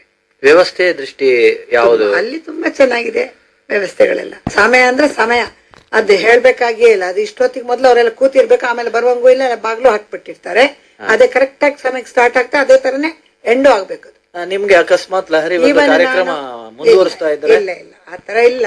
ಆ ಸಮಯ ನೀವು ಬಹಳ ನಾವು ಅಷ್ಟು ನೀವು ಅನುಸರಿಸಿ ಆತರ ನಾವು ಮುಂದುವರಿಸಿದ್ರೆ ಖಂಡಿತವಾಗ್ಲೂ ನಮ್ಮನ್ನು ಯಾರು ಇದುವರೆಗೆ ಅಲ್ಲಿ ಮಾಡಿಲ್ಲ. ಇಲ್ಲ ಖಂಡಿತ. ಹೆಚ್ಚು ಕಡಿಮೆ ನೀವು ಇಷ್ಟು ಪ್ರವಾಸ ಮಾಡಿದಾಗಲೂ ನಮ್ಮ ದೇಶದವರು ನಿಮ್ಮನ್ನು ಕರೆಸೋದು ಅಥವಾ ಅವರಾಗೆ ಕರ್ಸ್ಕೊಂಡಿದ್ದಾರೆ? ಎರಡು ತರನು ಕರ್ಸ್ಕೊಂಡಿದ್ದಾರೆ. ಈ ಒಂದು ಶಿಬಿರ ಅಂತಂದ್ರೆ ಎಷ್ಟು ದಿನಗಳು? 1 ವಾರದ ಶಿಬಿರಗಳನ್ನು ಮಾಡ್ತೀನಿ. ಈ 1 ವಾರದ ಶಿಬಿರದಲ್ಲಿ ನಮ್ಮ ಇಂತಹ ಒಂದು ಆಳವಾದಂತಹ ಒಂದು ಕಲೆನ ಅವರಿಗೆ ಅಭ್ಯಾಸ ಮಾಡಿಸ್ಲಿಕ್ಕೆ ಸಾಧ್ಯನಾ? ಈಗ ಶಿಬಿರಕ್ಕೆ ಬರುವವರು ಈ ವಿದ್ಯೆಯಲ್ಲಿ ಪರಿಣಿತರಾದವರು ಅಥವಾ ಅದರ ಬಗ್ಗೆ ತಿಳ್ಕೊಂಡಿರೋರೇ ಬರ್ತಾರೆ. ಸ್ವಲ್ಪ ಆದ್ರೂ ಅದನ್ನ ಕಲ್ತಿರೋರು ಬರ್ತಾರೆ ಶಿಬಿರಕ್ಕೆ ಬರುವಾಗ. ಬಿಗಿನಿಂಗ್ ಇಂದ ಅಡವಿನಿಂದ ಕಲಿಯುವಂತವ್ರು ಬರೋದಿಲ್ಲ ಶಿಬಿರಕ್ಕೆ. ಒಂದು ವಾರದ ಅವಧಿಯಲ್ಲಿ ಮುಗಿಸ್ಬೇಕಾಗಿರುತ್ತೆ. ಪಾಠಕ್ರಮ ಹೇಗಿರುತ್ತೆ? ಈಗ ನನ್ನ ಹತ್ರ ಕಲ್ತವ್ರು ಬಂದಿದ್ರು ಇಷ್ಟು ಐಟಮ್ಸ್ ಹೇಳ್ಕೊಡೋದು ಅಂತ ಹೇಳ್ಕೊಂಡು ನಾವು ಡಿಸೈಡ್ ಮಾಡಿರ್ತೀವಿ, ಒಂದು ಕಾರ್ಯಕ್ರಮದಲ್ಲಿ ಇಷ್ಟು ಐಟಮ್ಸ್ ಹೇಳ್ಕೊಡ್ತೀವಿ ಅಂತ. ಆದ್ರೆ ನನ್ನ ಕ್ರಮದಲ್ಲಿ ಏನಂದ್ರೆ ಬಂದವರು ಮೊದಲಲ್ಲಿ ಯೋಗ ಮಾಡ್ಲೇಬೇಕು, ಯೋಗನ ಮಾಡ್ಬೇಕು, ಅದಾದ ನಂತರ ಅಡವುಗಳನ್ನು ಮಾಡ್ಲೇಬೇಕು. ಯಾಕಂದ್ರೆ ನನ್ನ ಪದ್ಧತಿಯ ನಾನು ಮಾಡೋ ಸ್ಟೈಲ್ ನ ಪ್ರಕಾರ ಅಡವುಗಳನ್ನು ನನ್ನ ನೃತ್ಯದಲ್ಲಿ ನಾನು ಅಳವಡಿಸಿರ್ತೀನಿ. ಅದನ್ನ ಹೇಳಿಕೊಡ್ಬೇಕಾದ್ರೆ ಅವ್ರು ಅದನ್ನ ಕಲ್ತೇ ಇರ್ಬೇಕು. ಆ ಮೂಮೆಂಟ್ಸ್ ಅನ್ನೆಲ್ಲ ಮೊದಲು ಅವ್ರಿಗೆ ಹೇಳ್ಕೊಟ್ಟಿರ್ತೀನಿ. ದಿವಸ ಅವರು 1 hour ಯೋಗ, 1 hour ಇದು ಅಡವುಗಳನ್ನು ಮಾಡಿದ್ಮೇಲೆ ನಂತರ ನಾನು ಆ ಐಟಮ್ಗಳನ್ನು ಹೇಳಿಕೊಡಕ್ ಹೋಗ್ತೀನಿ. ಅಂದ್ರೆ ಈ ಅಡವುಗಳಂದ್ರೆ ಯಾವ ರೀತಿ ಅಡವುಗಳಂದ್ರೆ ಏನು? ಅದು steps, fundamental units of Bharatanatyam. ನೀವು ಯಾವ್ದೋ ಈಗ ನೃತ್ಯದಲ್ಲಿ ಮಾಡ್ಬೇಕಾದ್ರೆ, ಒಂದು ನೃತ್ಯ ಬಂದ ಮಾಡ್ಬೇಕಾದ್ರೆ ಅಡವುಗಳ ಜೋಡಣೆಯಿಂದ ತಾನೇ ಮಾಡೋದು. ನೀವು ಆ ಅಡವುಗಳನ್ನೆಲ್ಲ ಹೇಳಿಕೊಡ್ಬೇಕಲ್ಲ ಮೊದಲು ಅವರಿಗೆ. ಅವರು ಕಲ್ತಿರ್ತಾರೆ, ಅದು ಸ್ವಲ್ಪ ಸ್ವಲ್ಪ ವ್ಯತ್ಯಾಸ ಇರುತ್ತೆ. ನೋಟದ ದೃಷ್ಟಿಯ, ಕೈಯನ್ನು ಚಲಿಸುವಂತ ರೀತಿಯ ಪದವಿನ್ಯಾಸನೋ ಯಾವ್ದೋ ಒಂದು ಚೇಂಜ್ ಆಗಿರುತ್ತೆ ಅದರಲ್ಲಿ. ಅಂದ್ರೆ ಈ ಅಡವುಗಳನ್ನ ಬರೀ ನೃತ್ಯ ಭಾಗಕ್ಕೆ ಮಾತ್ರ ಉಪಯೋಗಿಸ್ತೀರೋ ಅಥವಾ ನೃತ್ಯದಲ್ಲೂ ಅಭಿನಯ ಮಾಡುವಾಗ್ಲೂ ರಿದಮ್ ಅನ್ನೋದು ಮುಖ್ಯವಾಗಿರ್ಬೇಕು. ನಾನು ಬರೇ ಅಭಿನಯವನ್ನ ನೃತ್ಯ ಇಲ್ಲದೆ ಮಾಡೋದನ್ನ ನಾನು ಅಷ್ಟೊಂದು ಇಷ್ಟಪಡೋದು. ಯಾಕಂದ್ರೆ ನನ್ಗದು ಮೋನೋ ಆಕ್ಟಿಂಗ್ ಅಂತ ಅನ್ಸುತ್ತೆ. ಆದ್ರಿಂದ ಮಾಡ್ಬಹುದು ಅದನ್ನ ಅಂತ. ಆದ್ರಿಂದ ಏನ್ ಅಭಿನಯ ಮಾಡ್ಬೇಕಾದ್ರೂ ಅದ್ರಲ್ಲಿ ರಿದಮ್ ಇರ್ಬೇಕು, ನೃತ್ಯನೇ ಇರ್ಬೇಕು ಅಂತ ನಾನು ಹೇಳೋಳು. ಆ ಶಿಬಿರದ ನಂತರ ಅವರಿಂದ ಕಾರ್ಯಕ್ರಮವನ್ನು ವ್ಯವಸ್ಥೆ ಮಾಡಿಸ್ತೀವಿ. ಅದು ಅಲ್ಲದೆ ಅದ್ರ ಜೊತೆಲಿ ಥಿಯರಿನೂ ಹೇಳಿಕೊಡ್ತೀವಿ ಅವರಿಗೆ. ಥಿಯರಿನೂ ಬಹಳ ಮುಖ್ಯ ಅಂತ. ಈಗ ನಾವು ಮಾತಾಡ್ತಾ ಇದ್ದಾಗೆ ಕೆಲವು ಬೇರೆ ಬೇರೆ ಪ್ರಕಾರಗಳ ಸಮನ್ವಯದ ಬಗ್ಗೆ ನಾವು ಮಾತಾಡಿದ್ದು. ಮುಖ್ಯವಾಗಿ ನೀವು ಹೇಳಿದ್ದು ನಿಮ್ಮ ನೃತ್ಯ ಪ್ರಕಾರದಲ್ಲಿ ಯೋಗ ಮತ್ತು ನೃತ್ಯದ ಸಮನ್ವಯ ಅಂದ್ರೆ ಅದು ಬಹುಶಃ ಇತ್ತೀಚಿನ ಬೆಳವಣಿಗೆ ಅಂತ ಕಾಣ್ತದೆ ನನಗೆ. ಇರಬಹುದು. ಅದು ಅದ್ರ ಬಗ್ಗೆ ಸ್ವಲ್ಪ ನೀವು ಅದರಲ್ಲಿ ನಾನು ಯೋಗ ಮಾಡಕ್ ಪಟ್ಟಾಭಿಜಯ ಶಿಷ್ಯಳ, ನಾನು ಅವ್ರ 30 ವರ್ಷ ಯೋಗ ಕಲ್ತೆ. ನಾನು ಅಲ್ಲಿ ಯೋಗ ಮಾಡ್ತಾ ಇರುವಾಗ ನಾನು ತ್ರಿಕೋಣಾಸನ ಮಾಡ್ತೀನಿ ಅಂತ ಇಟ್ಕೊಳ್ಳಿ. ತ್ರಿಕೋಣಾಸನ ಮಾಡಿದಾಗ ನಂಗೆ ಏನ್ ಅನ್ಸುತ್ತೆ, ಅಯ್ಯೋ ಇದು ನಾಟಾಡುವ ಇದ್ದಂಗೆ ಇದೆ ಅಲ್ಲ ಅಂತ ಅನ್ಸೋದು ನನಗೆ ಕಲಿತಾ ಇರುವಾಗ. ಆ ತರದ ಭಾವನೆಗಳು ಬರ್ತಾ ಬರ್ತಾ ನಾನು ಪ್ರತಿ ಒಂದೊಂದು ಆಸನಗಳನ್ನ ನನ್ನ ನೃತ್ಯದ ಜೊತೆ ನಾನು ಕಂಪೇರ್ ಮಾಡಕ್ ಹೋದೆ. ಆ ಸಿಮಿಲಾರಿಟಿನ ಕಂಡುಹಿಡಿಯಕ್ ಹೋದೆ. ಮಾಡ್ತಾ ಮಾಡ್ತಾ ನಂಗೆ ತುಂಬಾನೇ ಸಿಮಿಲಾರಿಟಿ ಕಂಡಿತು. ಆವಾಗ ನಾನು ಹೇಳ್ದೆ ನಮ್ಮ ಗುರುಗಳ ಹತ್ರ, ಡ್ಯಾನ್ಸಿಗೂ ಇದಕ್ಕೂ ತುಂಬಾ ಹತ್ರ ಸಂಬಂಧ ಇದೆ ಅಲ್ಲ ಅಂತ. ನಿನಗೆ ಎಲ್ಲಾನು ಡ್ಯಾನ್ಸೇ ಕಾಣುತ್ತೆ ಅಂದ್ರು. ಅದು ಇರಬಹುದು ಕಾರಣ. ಆ ಕಾರಣದಿಂದ ನೀವು ಕಂಡುಕೊಂಡ್ರಿ. ಹೌದು. ನಾನು ಆಮೇಲೆ ನನ್ಗೆ ಪತಿಯವ್ರ ಹತ್ರ ಹೇಳ್ದೆ, ಹೀಗೆ ನಂಗೆ ತುಂಬಾ ಮಾಡು, ರಿಸರ್ಚ್ ಮಾಡು, ನಿಂಗೆ ಸಪೋರ್ಟ್ ಮಾಡ್ತೀನಿ ನಾನು ಅಂದ್ರು. ಆ ತರದಲ್ಲಿ ನಾನು ಅದ್ರಲ್ಲಿ ಅಧ್ಯಯನ ಮಾಡಕ್ ಶುರು ಮಾಡಿದೆ. ಆಮೇಲೆ ಪ್ರಾಣಾಯಾಮ ಕಲಿಯುವಾಗ ಅದು ಅನಿಸ್ತು ನಂಗೆ. ಆ ಪ್ರಾಣಾಯಾಮದಿಂದಾಗಿ ನನಗೆ ಎಷ್ಟು ಹೆಲ್ಪ್ ಆಗಿದೆ ಅಂದ್ರೆ, ಮೊದಲನೇದಾಗಿ ನಾವು ಪರ್ಫಾರ್ಮೆನ್ಸ್, ಇದು ದ್ರಾಶ್ಯ ಕಲೆ ಆದ್ರಿಂದ ನಮ್ಮ ಪರ್ಸನಾಲಿಟಿ ಮೇಂಟೈನ್ ಮಾಡ್ಬೇಕು ನೃತ್ಯ ಕಲಾವಿದರು. ಖಂಡಿತವಾಗಿ ಅದಕ್ಕೆ ಯೋಗದಿಂದ ಬಹಳ ಹೆಲ್ಪ್ ಆಗುತ್ತೆ. ಇನ್ನೊಂದು ಸ್ಟಾಮಿನಾ, ಶಕ್ತಿ ಸಿಗಬೇಕಾದ್ರೆ ಯೋಗ ಮಾಡ್ಬೇಕು. ವಿಲ್ ಪವರ್, ಕಾನ್ಸಂಟ್ರೇಷನ್, ಇದು ಎಲ್ಲವೂ ನಮ್ಗೆ ಯೋಗದಲ್ಲಿ ಸಿಗುತ್ತೆ. ಸ್ಟೆಬಿಲಿಟಿ, ಆ ಸೆಂಟರ್ ಆಫ್ ಗ್ರಾವಿಟಿ ಎಲ್ಲಿ ಹೋಗುತ್ತೆ ಅನ್ನೋದು ನಮ್ಗೆ ಗೊತ್ತಾಗುತ್ತೆ ಅವಾಗ. ಇದೆಲ್ಲವನ್ನ ನಾವು ಯೋಗದಲ್ಲಿ ಕಲ್ತ್ಕೊಳ್ತೀವಿ. ಅಂದ್ರೆ ನೃತ್ಯ ಕಲಿಯುವವರು ಯೋಗ ಕಲಿತರೆ ಖಂಡಿತವಾಗ್ಲೂ ಅವರ ನೃತ್ಯಕ್ಕೆ ಅದು ತುಂಬಾ ಅನುಕೂಲವಾಗಿರುತ್ತೆ. ಖಂಡಿತವಾಗ್ಲೂ ತುಂಬಾನೇ ಅದರಿಂದ. ಹಾಗೆ ಕಲರಿ ಪಟ್ಟು ಅಂದ್ರೆ ನೀವು ಕಲರಿ ಪೈಟ್ ಅದು ಉಪಯೋಗ ಆಗೋದು ನಮ್ಗೆ ನೃತ್ಯ ನಾಟಕಗಳಲ್ಲಿ ಅಷ್ಟೇ. ಆದ್ರೆ ಆ ಕಲರಿ ಪೈಟ್ ಮಾಡೋದ್ರಿಂದ ನಿಮ್ಮ ಬಾಡಿ ತುಂಬಾ ಸಫಲ್ನೆಸ್ ಬರುತ್ತೆ. ಯಾಕಂದ್ರೆ ಕಾಲ್ನ ವ್ಯಾಯಾಮ, ಎವ್ರಿ ಟೈಮ್ ನೀವು ಕಾಲ್ನ ತಲೆ ಹತ್ರ ತಗೊಂಡು ಹೋಗಿಬಿಟ್ಟು ಕಿಕ್ ಮಾಡ್ಬಿಟ್ಟು ಕೂತ್ಕೋಬೇಕಾಗುತ್ತೆ ಮಂಡಿಲಿ. ಈ ತರದ ಸ್ಟ್ರೆಚ್ ಮಾಡುವಂತ ಮೂವ್ಮೆಂಟ್ಸ್ ಎಲ್ಲ ತುಂಬಾನೇ ಹೆಲ್ಪ್ ಆಗುತ್ತೆ. ಆಮೇಲೆ ಬೆಂಡಿಂಗ್ಸ್, ಬಾಡಿ ಬೆಂಡಿಂಗ್ಸ್ ಯೋಗದಲ್ಲೂ ಆಗುತ್ತೆ. ನಾನು ಕಲರಿ ಪೈಟ್ ಯಾಕೆ ಕಲಿತೆ ಅಂದ್ರೆ ನನ್ಗೇನ್ ಆಸೆ ಈ ತರದ ಕಲೆಗಳನ್ನೆಲ್ಲ ಕಲಿಯುವಂತದ್ದು. ನನ್ನ ನೃತ್ಯಕ್ಕೆ ಅದು ಬಹಳ ಉಪಯೋಗ ಆಯ್ತು. ಅದೇ ತರ ನಾನು ಜನಪದ ನೃತ್ಯಗಳನ್ನ ಇಲ್ಲಿ ಮಾನಸ ಗಂಗೋತ್ರಿಯಲ್ಲಿ ಜನಪದ ಇವ್ರದ್ದು ಆ ಫೋಕ್ಲೋರ್ ಇವ್ರ ಹತ್ರ ಕಲ್ತ್ಕೊಂಡೆ ನಾನು. ಈಗ ನೃತ್ಯವೇ ಒಂದು ಯೋಗ ಅಂತ ಹೇಳ್ತಾರೆ. ಯೋಗವನ್ನು ಬೇರೆನೆ ಯಾಕೆ ಕಲಿಬೇಕು? ಯೋಗವನ್ನು ನೃತ್ಯವನ್ನು ಮಿಕ್ಸ್ ಮಾಡ್ಬೇಕಾ? ಮಾಡಿದಾಗ ಇದರ ಒಂದು ಸಾತ್ವಿಕಾಂಶಗಳು ನಮ್ಗೆ ಕಮ್ಮಿ ಆಗ್ಬಹುದು ಅಂತ ಕೆಲವರ ಅನಿಸಿಕೆ. ನಿಮ್ಗೆ ಏನ್ ಅನ್ಸುತ್ತೆ? ನೀವು ಸಾತ್ವಿಕಾಂಶಗಳು ಹೇಳಿದಾಗ ನಾನು ಹೇಳ್ತಾ ಇದ್ದೀನಿ, ಶಾಂತರಸ. ಹೌದಾ? ನೃತ್ಯ ಒಂದು ದೈವಿಕವಾದ ವಿದ್ಯೆ. ಇದರಲ್ಲಿ ನಿಮ್ಗೆ ಸಿಗುವಂತದ್ದೇನು? ಆತ್ಮಾನಂದ, ನಾಟ್ ಪ್ರಚೋದನೆ. ಯೋಗದಲ್ಲಿ ಸಿಗುವಂತದ್ದೇನು? ಸಮಾಧಿ ಸ್ಥಿತಿ, ಆತ್ಮಾನಂದ. ನೃತ್ಯದಲ್ಲಿ ಆತ್ಮ ಪರಮಾತ್ಮ ಮಿಲನ ಅಂತೀರ. ಯೋಗದಲ್ಲಿ ಏನು? ಈ ಧ್ಯಾನದಿಂದ ಕೊನೆಗೆ ಹೋಗಿ ಪರಮಾತ್ಮನನ್ನ ಸಮಾಧಿ ಸ್ಥಿತಿಗೆ ಹೋಗುವಂಥದ್ದು. ಎರಡರದ್ದು ಒಂದೇ ಉದ್ದೇಶ. ಅಲ್ಲಿ ಯೋಗಾಸನ ಮಾಡಿ ಮೆಡಿಟೇಷನ್ ಮಾಡಿ ನೀವು ದೇವರ ಹತ್ರಕ್ಕೆ ಹೋಗ್ತೀರಾ. ಇಲ್ಲಿ ನೀವು ನೃತ್ಯದ ಮುಖಾಂತರ ಹೋಗ್ತಾ ಇದ್ದೀರಾ. ನೃತ್ಯವನ್ನೇ ಯೋಗ ಅಂತ ಯಾಕೆ ಹೇಳ್ತೀರಾ? ಇಲ್ಲೂ ನಾವು ಮೆಡಿಟೇಷನ್ ಮಾಡ್ತೀವಿ. ಆದ್ದರಿಂದ ಆಮೇಲಿಂದ breathing, very important is breathing. ನಾವು ನೃತ್ಯ ಮಾಡುವಾಗ ಬ್ರೀದಿಂಗ್ ಅನ್ನು ನಾವು ಯಾರು ಕಲಿಯಲ್ಲ. ಕಲಿತೀವ? ಇಲ್ಲ. ಇಲ್ಲ. ನೀವು ಉತ್ಪ್ಲವನ ಮಾಡ್ತೀರಾ, ಒಂದು ಜಂಪ್ ಮಾಡ್ತೀರಾ, ಉಸಿರನ್ನ ಮೇಲಕ್ಕೆ ತಕೋ, ಇನ್ಹೇಲ್ ಮಾಡು, ಕಂಟ್ರೋಲ್ ಮಾಡು, ಕುಂಭಕ ಮಾಡ್ಕೊ, ಕಾಲ್ ಕೆಳಗಿಡು, ಶಬ್ದ ಬರಲ್ಲ. ಸಾಮಾನ್ಯವಾಗಿ ನೃತ್ಯ ಕಲಾವಿದರಿಗೆ ಇರುವಂತ ಒಂದು ತೊಂದರೆ ಏನಂದ್ರೆ ನಾವು ಕಾಲನ್ನ ಪಟ ಪಟ ಅಂತ ನೆಲಕ್ಕೆ ಅಷ್ಟು ಜೋರಾಗಿ ಹೊಡಿತೀವಿ. ಒಂದು 30 ವರ್ಷ ಆಗುತ್ತಲೂ ಕಾಲು ಗಂಟು ನೋವು ಬರುತ್ತೆ. ಇಡೀ ದೇಹದ ಭಾರವನ್ನ ಕಾಲಿನ ಮೇಲೆ ಹಾಕ್ತಾ ಇದೀವಿ. ಇದು ನಾವು ಮಾಡುವಂತ ತಪ್ಪು. ಅದೇ ನೀವು ಯೋಗ ಮಾಡಿ ನಿಮ್ಗೆ ಮೇನ್ ಆಗಿರೋದೇನು ಸ್ಪೈನಲ್ ಕಾರ್ಡ್, ಬ್ಯಾಕ್ ಬೋನ್ ಎಷ್ಟು ಸ್ಟ್ರೈಟ್ ಆಗುತ್ತಾ, ನೀವು ಕಾಲು ಏನಾದ್ರೂ ಹೊಡೀರಿ, ನೀವು ಅಲ್ಲಿ ಬಲ ಹಾಕಿರಲ್ಲ, ನಿಮ್ಮ ಬಲ ಪೂರ್ತಿ ಸೊಂಟದಲ್ಲಿ ಇರುತ್ತೆ. ನನ್ನ ಎಷ್ಟು ಕಾರ್ಯಕ್ರಮ ನೋಡಿದಾಗ ಏನಂತಾರೆ, ಮೂವಿಂಗ್ ಪೋಯಟ್ರಿ ಅಂತಾರೆ. ನೀವು ಮಾಡದೆ ಗೊತ್ತಾಗೋದಿಲ್ಲ ಅಂತ, ಅಷ್ಟು ಕಷ್ಟಪಟ್ಟು ಮಾಡ್ತಿದ್ರಿ ಅಂತ ನಮ್ಗೆ ಅನ್ಸೋದಿಲ್ಲ, ಅಷ್ಟು ಈಸಿಯಾಗಿ ಕಾಣುತ್ತೆ. ಯಾತಕ್ಕೆ? ಬೆನ್ನಿಗೆ ಬಲ ಹಾಕಿರ್ತೀನಿ. ನಿಜವಾಗ್ಲೂ ನಿಮ್ಗೆ 2-2.5 ಗಂಟೆ ಮಾಡುವಾಗ ದಣಿವು ಆಗೋದಿಲ್ವಾ? ಖಂಡಿತವಾಗ್ಲೂ ನೀವು ತೋರಿಸೋದಿಲ್ವಾ? ಹಾಗೆ ಆಗುತ್ತೆ. ಅದಕ್ಕೆ ನಾವು ಹೇಳ್ತೀವಿ ಉಜ್ಜಾಯಿ ಪ್ರಾಣಾಯಾಮ ಅಂತ. ನೀವು ನೃತ್ಯದಲ್ಲಿ ಹಿಂದೆ ಹೋಗ್ತಾ ಇದ್ದೀರಾ, ಉಜ್ಜಾಯಿ ಮಾಡು, ಇನ್ಹೇಲ್ ಮಾಡ್ಕೋ, ಪೂರಕ ಮಾಡ್ಕೋ, ಉಸಿರು ಬಿಗಿಡಿ, ನಗ್ತಾ ಇರ್ತೀರಾ, ಇಲ್ಲಿಂದ ಉಸಿರು ಹೋಗಲ್ಲ. ಇದರಿಂದ ದೇಹದ ಲಾಲಿತ್ಯಕ್ಕೆ ಏನಾದ್ರು ತೊಡಕಾಗುತ್ತಿಲ್ಲ? ಯೋಗದಿಂದ ಇನ್ನೂ ಲಾಲಿತ್ಯ ಜಾಸ್ತಿ ಆಗುತ್ತೆ ಅಂತ. ಯಾಕಂದ್ರೆ ನೃತ್ಯ ಮಾಡುವಾಗ ನಿಮ್ಗೆ ಸ್ಟಿಫ್ ಆಗಿ ಇಟ್ಕೊಳ್ಳಿ ಅಂತಾರೆ, ಬೆಂಡಿಂಗ್ ಎಲ್ಲಿ ಜಾಸ್ತಿ ಬರುತ್ತೆ, ಅಲ್ಲಿ ಬೆಂಡೆ ಮಾಡಲ್ಲ. ಈಗಿನ ಕಾಲದವರಂತೂ ಇಲ್ಲಿಗೆ ಹೋಗುತ್ತೆ. ಅದೇ ನೀವು ಯೋಗ ಕಲಿರಿ, ಸಫಲ್ನೆಸ್ ಬಂದಿರುತ್ತೆ, ಇನ್ನೂ ಲಾಲಿತ್ಯ ಇರುತ್ತೆ ಅದ್ರಲ್ಲಿ, ನಿಮ್ಮ ನೃತ್ಯದಲ್ಲಿ ಆ ಲಾಸ್ಯವನ್ನೇ ಜಾಸ್ತಿ ಮಾಡ್ಕೋಬಹುದು ನೀವು. ಈಗ ಇತ್ತೀಚೆಗೆ ನೀವು ಕೊಟ್ಟಿರೋ ಕೆಲವು ಕಾರ್ಯಕ್ರಮದ ಬಗ್ಗೆ ಗಣ್ಯರು ವ್ಯಕ್ತಪಡಿಸಿದ ಅಭಿಪ್ರಾಯವನ್ನು ನೀವು ಹೇಳ್ಬೇಕು. ನನ್ಗೆ ಮರೆಯಲಾಗದ ವಿಷಯ ಅಂತ ಹೇಳಿದ್ರೆ, ನಾನು ಇವರು ಸುಬ್ಬುಡು ಅವರ ಒಂದು ವಲಚಿರಾಗದ ಒಂದು ವರ್ಣ ಅವರು ನನ್ಗೆ ಕೊಟ್ರು, ವಲಚಿರಾಗದಲ್ಲಿ. ಅದನ್ನ ನಾನು ಮಡ್ರಾಸ್ ಅಲ್ಲಿ ಪ್ರೆಸೆಂಟ್ ಮಾಡ್ಬೇಕಾಗಿತ್ತು. ಆವಾಗ ಸುಬ್ಬುಡು ಅವ್ರು ಕೂತಿದ್ದು, ಬಾಲಮುರಳಿ ಅವರು, ಡಾಕ್ಟರ್ ಬಾಲಮುರಳಿ ಕೃಷ್ಣ ಅವರು, ಅವ್ರ ಶಿಷ್ಯರು ನೀರದ, ಅವ್ರು ಹಾಡಿದ್ದು.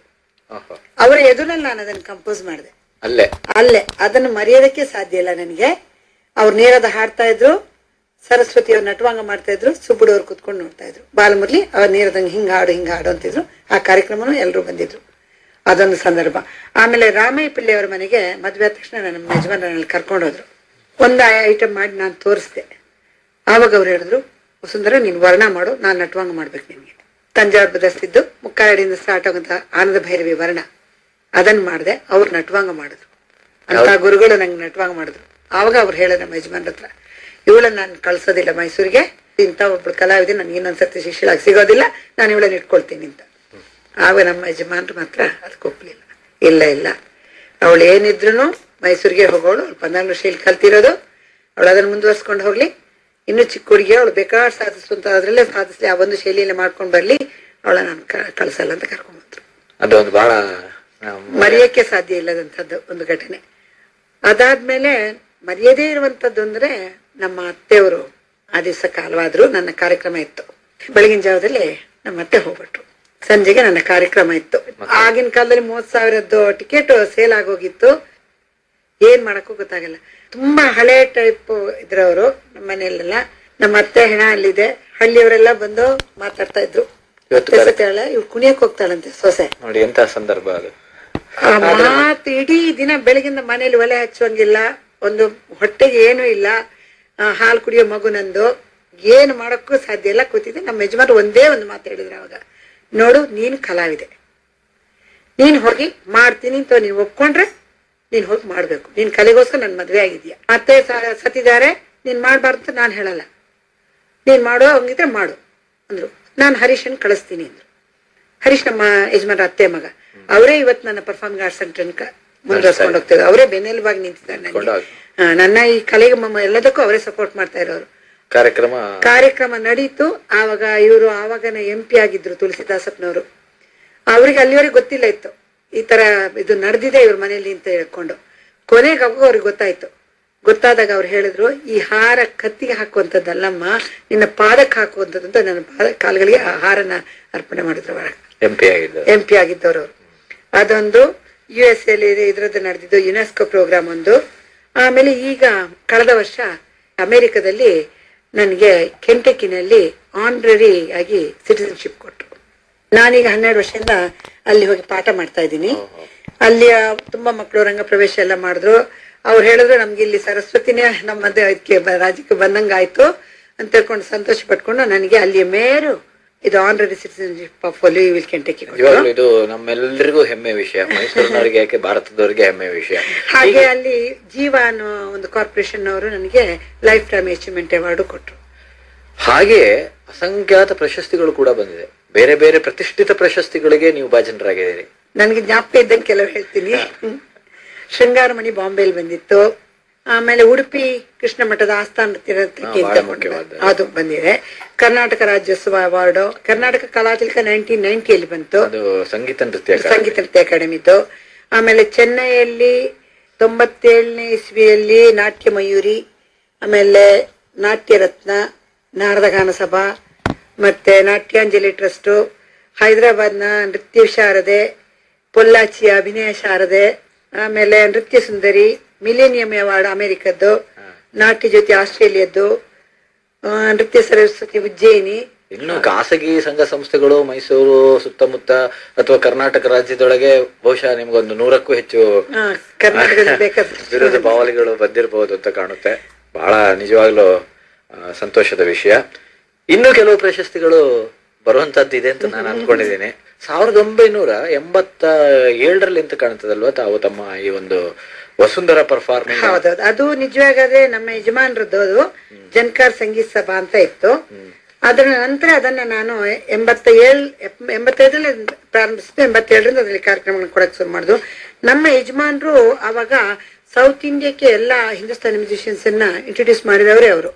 ಪಂಡಿತ್ ರವಿಶಂಕರ್, ವಿಲಾಯತ್ ಖಾನ್, ಹಲೀಂ ಜಾಫರ್ ಖಾನ್, ರಯೀಸ್ ಖಾನ್, ಇವ್ರದೆಲ್ಲ ಸಿತಾರು, ಬಿಸ್ಮಿಲ್ಲಾ ಖಾನ್ ಶಹನಾಯ್, ಶೇಖ್ ದಾವೂದ್ ಖಾನ್, ಶಾಂತಾ ಪ್ರಸಾದ್, ನಿಖಿಲ್ ಘೋಷ್, ಕಿಶನ್ ಮಹಾರಾಜ್, ಚತುರ್ಲ ಇವ್ರುಗಳನ್ನೆಲ್ಲ ತಬ್ಲಕ್ಕೆ, ಅಲಿ ಅಕ್ಬರ್ ಖಾನ್, ರಾಧಿಕ್ ಮೋಹನ್ ಮೆಹ್ತಾ ಅವ್ರದ್ದು ಸರೋಡೋ, ಆಮೇಲೆ ನಮ್ಮ ಸಂಗೀತಕಾರರೆಲ್ಲ ಇದ್ದಾರಲ್ಲ, ಮಲ್ಲಿಕಾರ್ಜುನ್ ಮನ್ಸೂರ್ ಅವರು, ಎಲ್ಲರನ್ನು ಪ್ರತಿಯೊಬ್ಬರನ್ನು ಸೌತ್ಗೆ ಇಂಟ್ರೊಡ್ಯೂಸ್ ಮಾಡಿದವರೇ ಅವರ ಸಭಾದಿಂದ. ನಿಮ್ಮ ಯಜಮಾನರು ದೊಡ್ಡ ಕಲಾ ಪೋಷಕರಾಗಿದ್ರು, ಸಂಘಟಕರಾಗಿದ್ರು. ಅವರ ವೃತ್ತಿ ಏನಿತ್ತು? ಜರ್ನಲಿಸ್ಟ್ ಆಗಿದ್ರು. ಅದರ ಜೊತೆಗೆ ಈ ಕೆಲಸವನ್ನು ನಿಜವಾಗ್ಲೂ ಮೈಸೂರಿಗೆ ಒಂದು ಅಳಿಯದ ಹಾಗೆ ಒಂದು ಕಲೆಯನ್ನ ಅವರು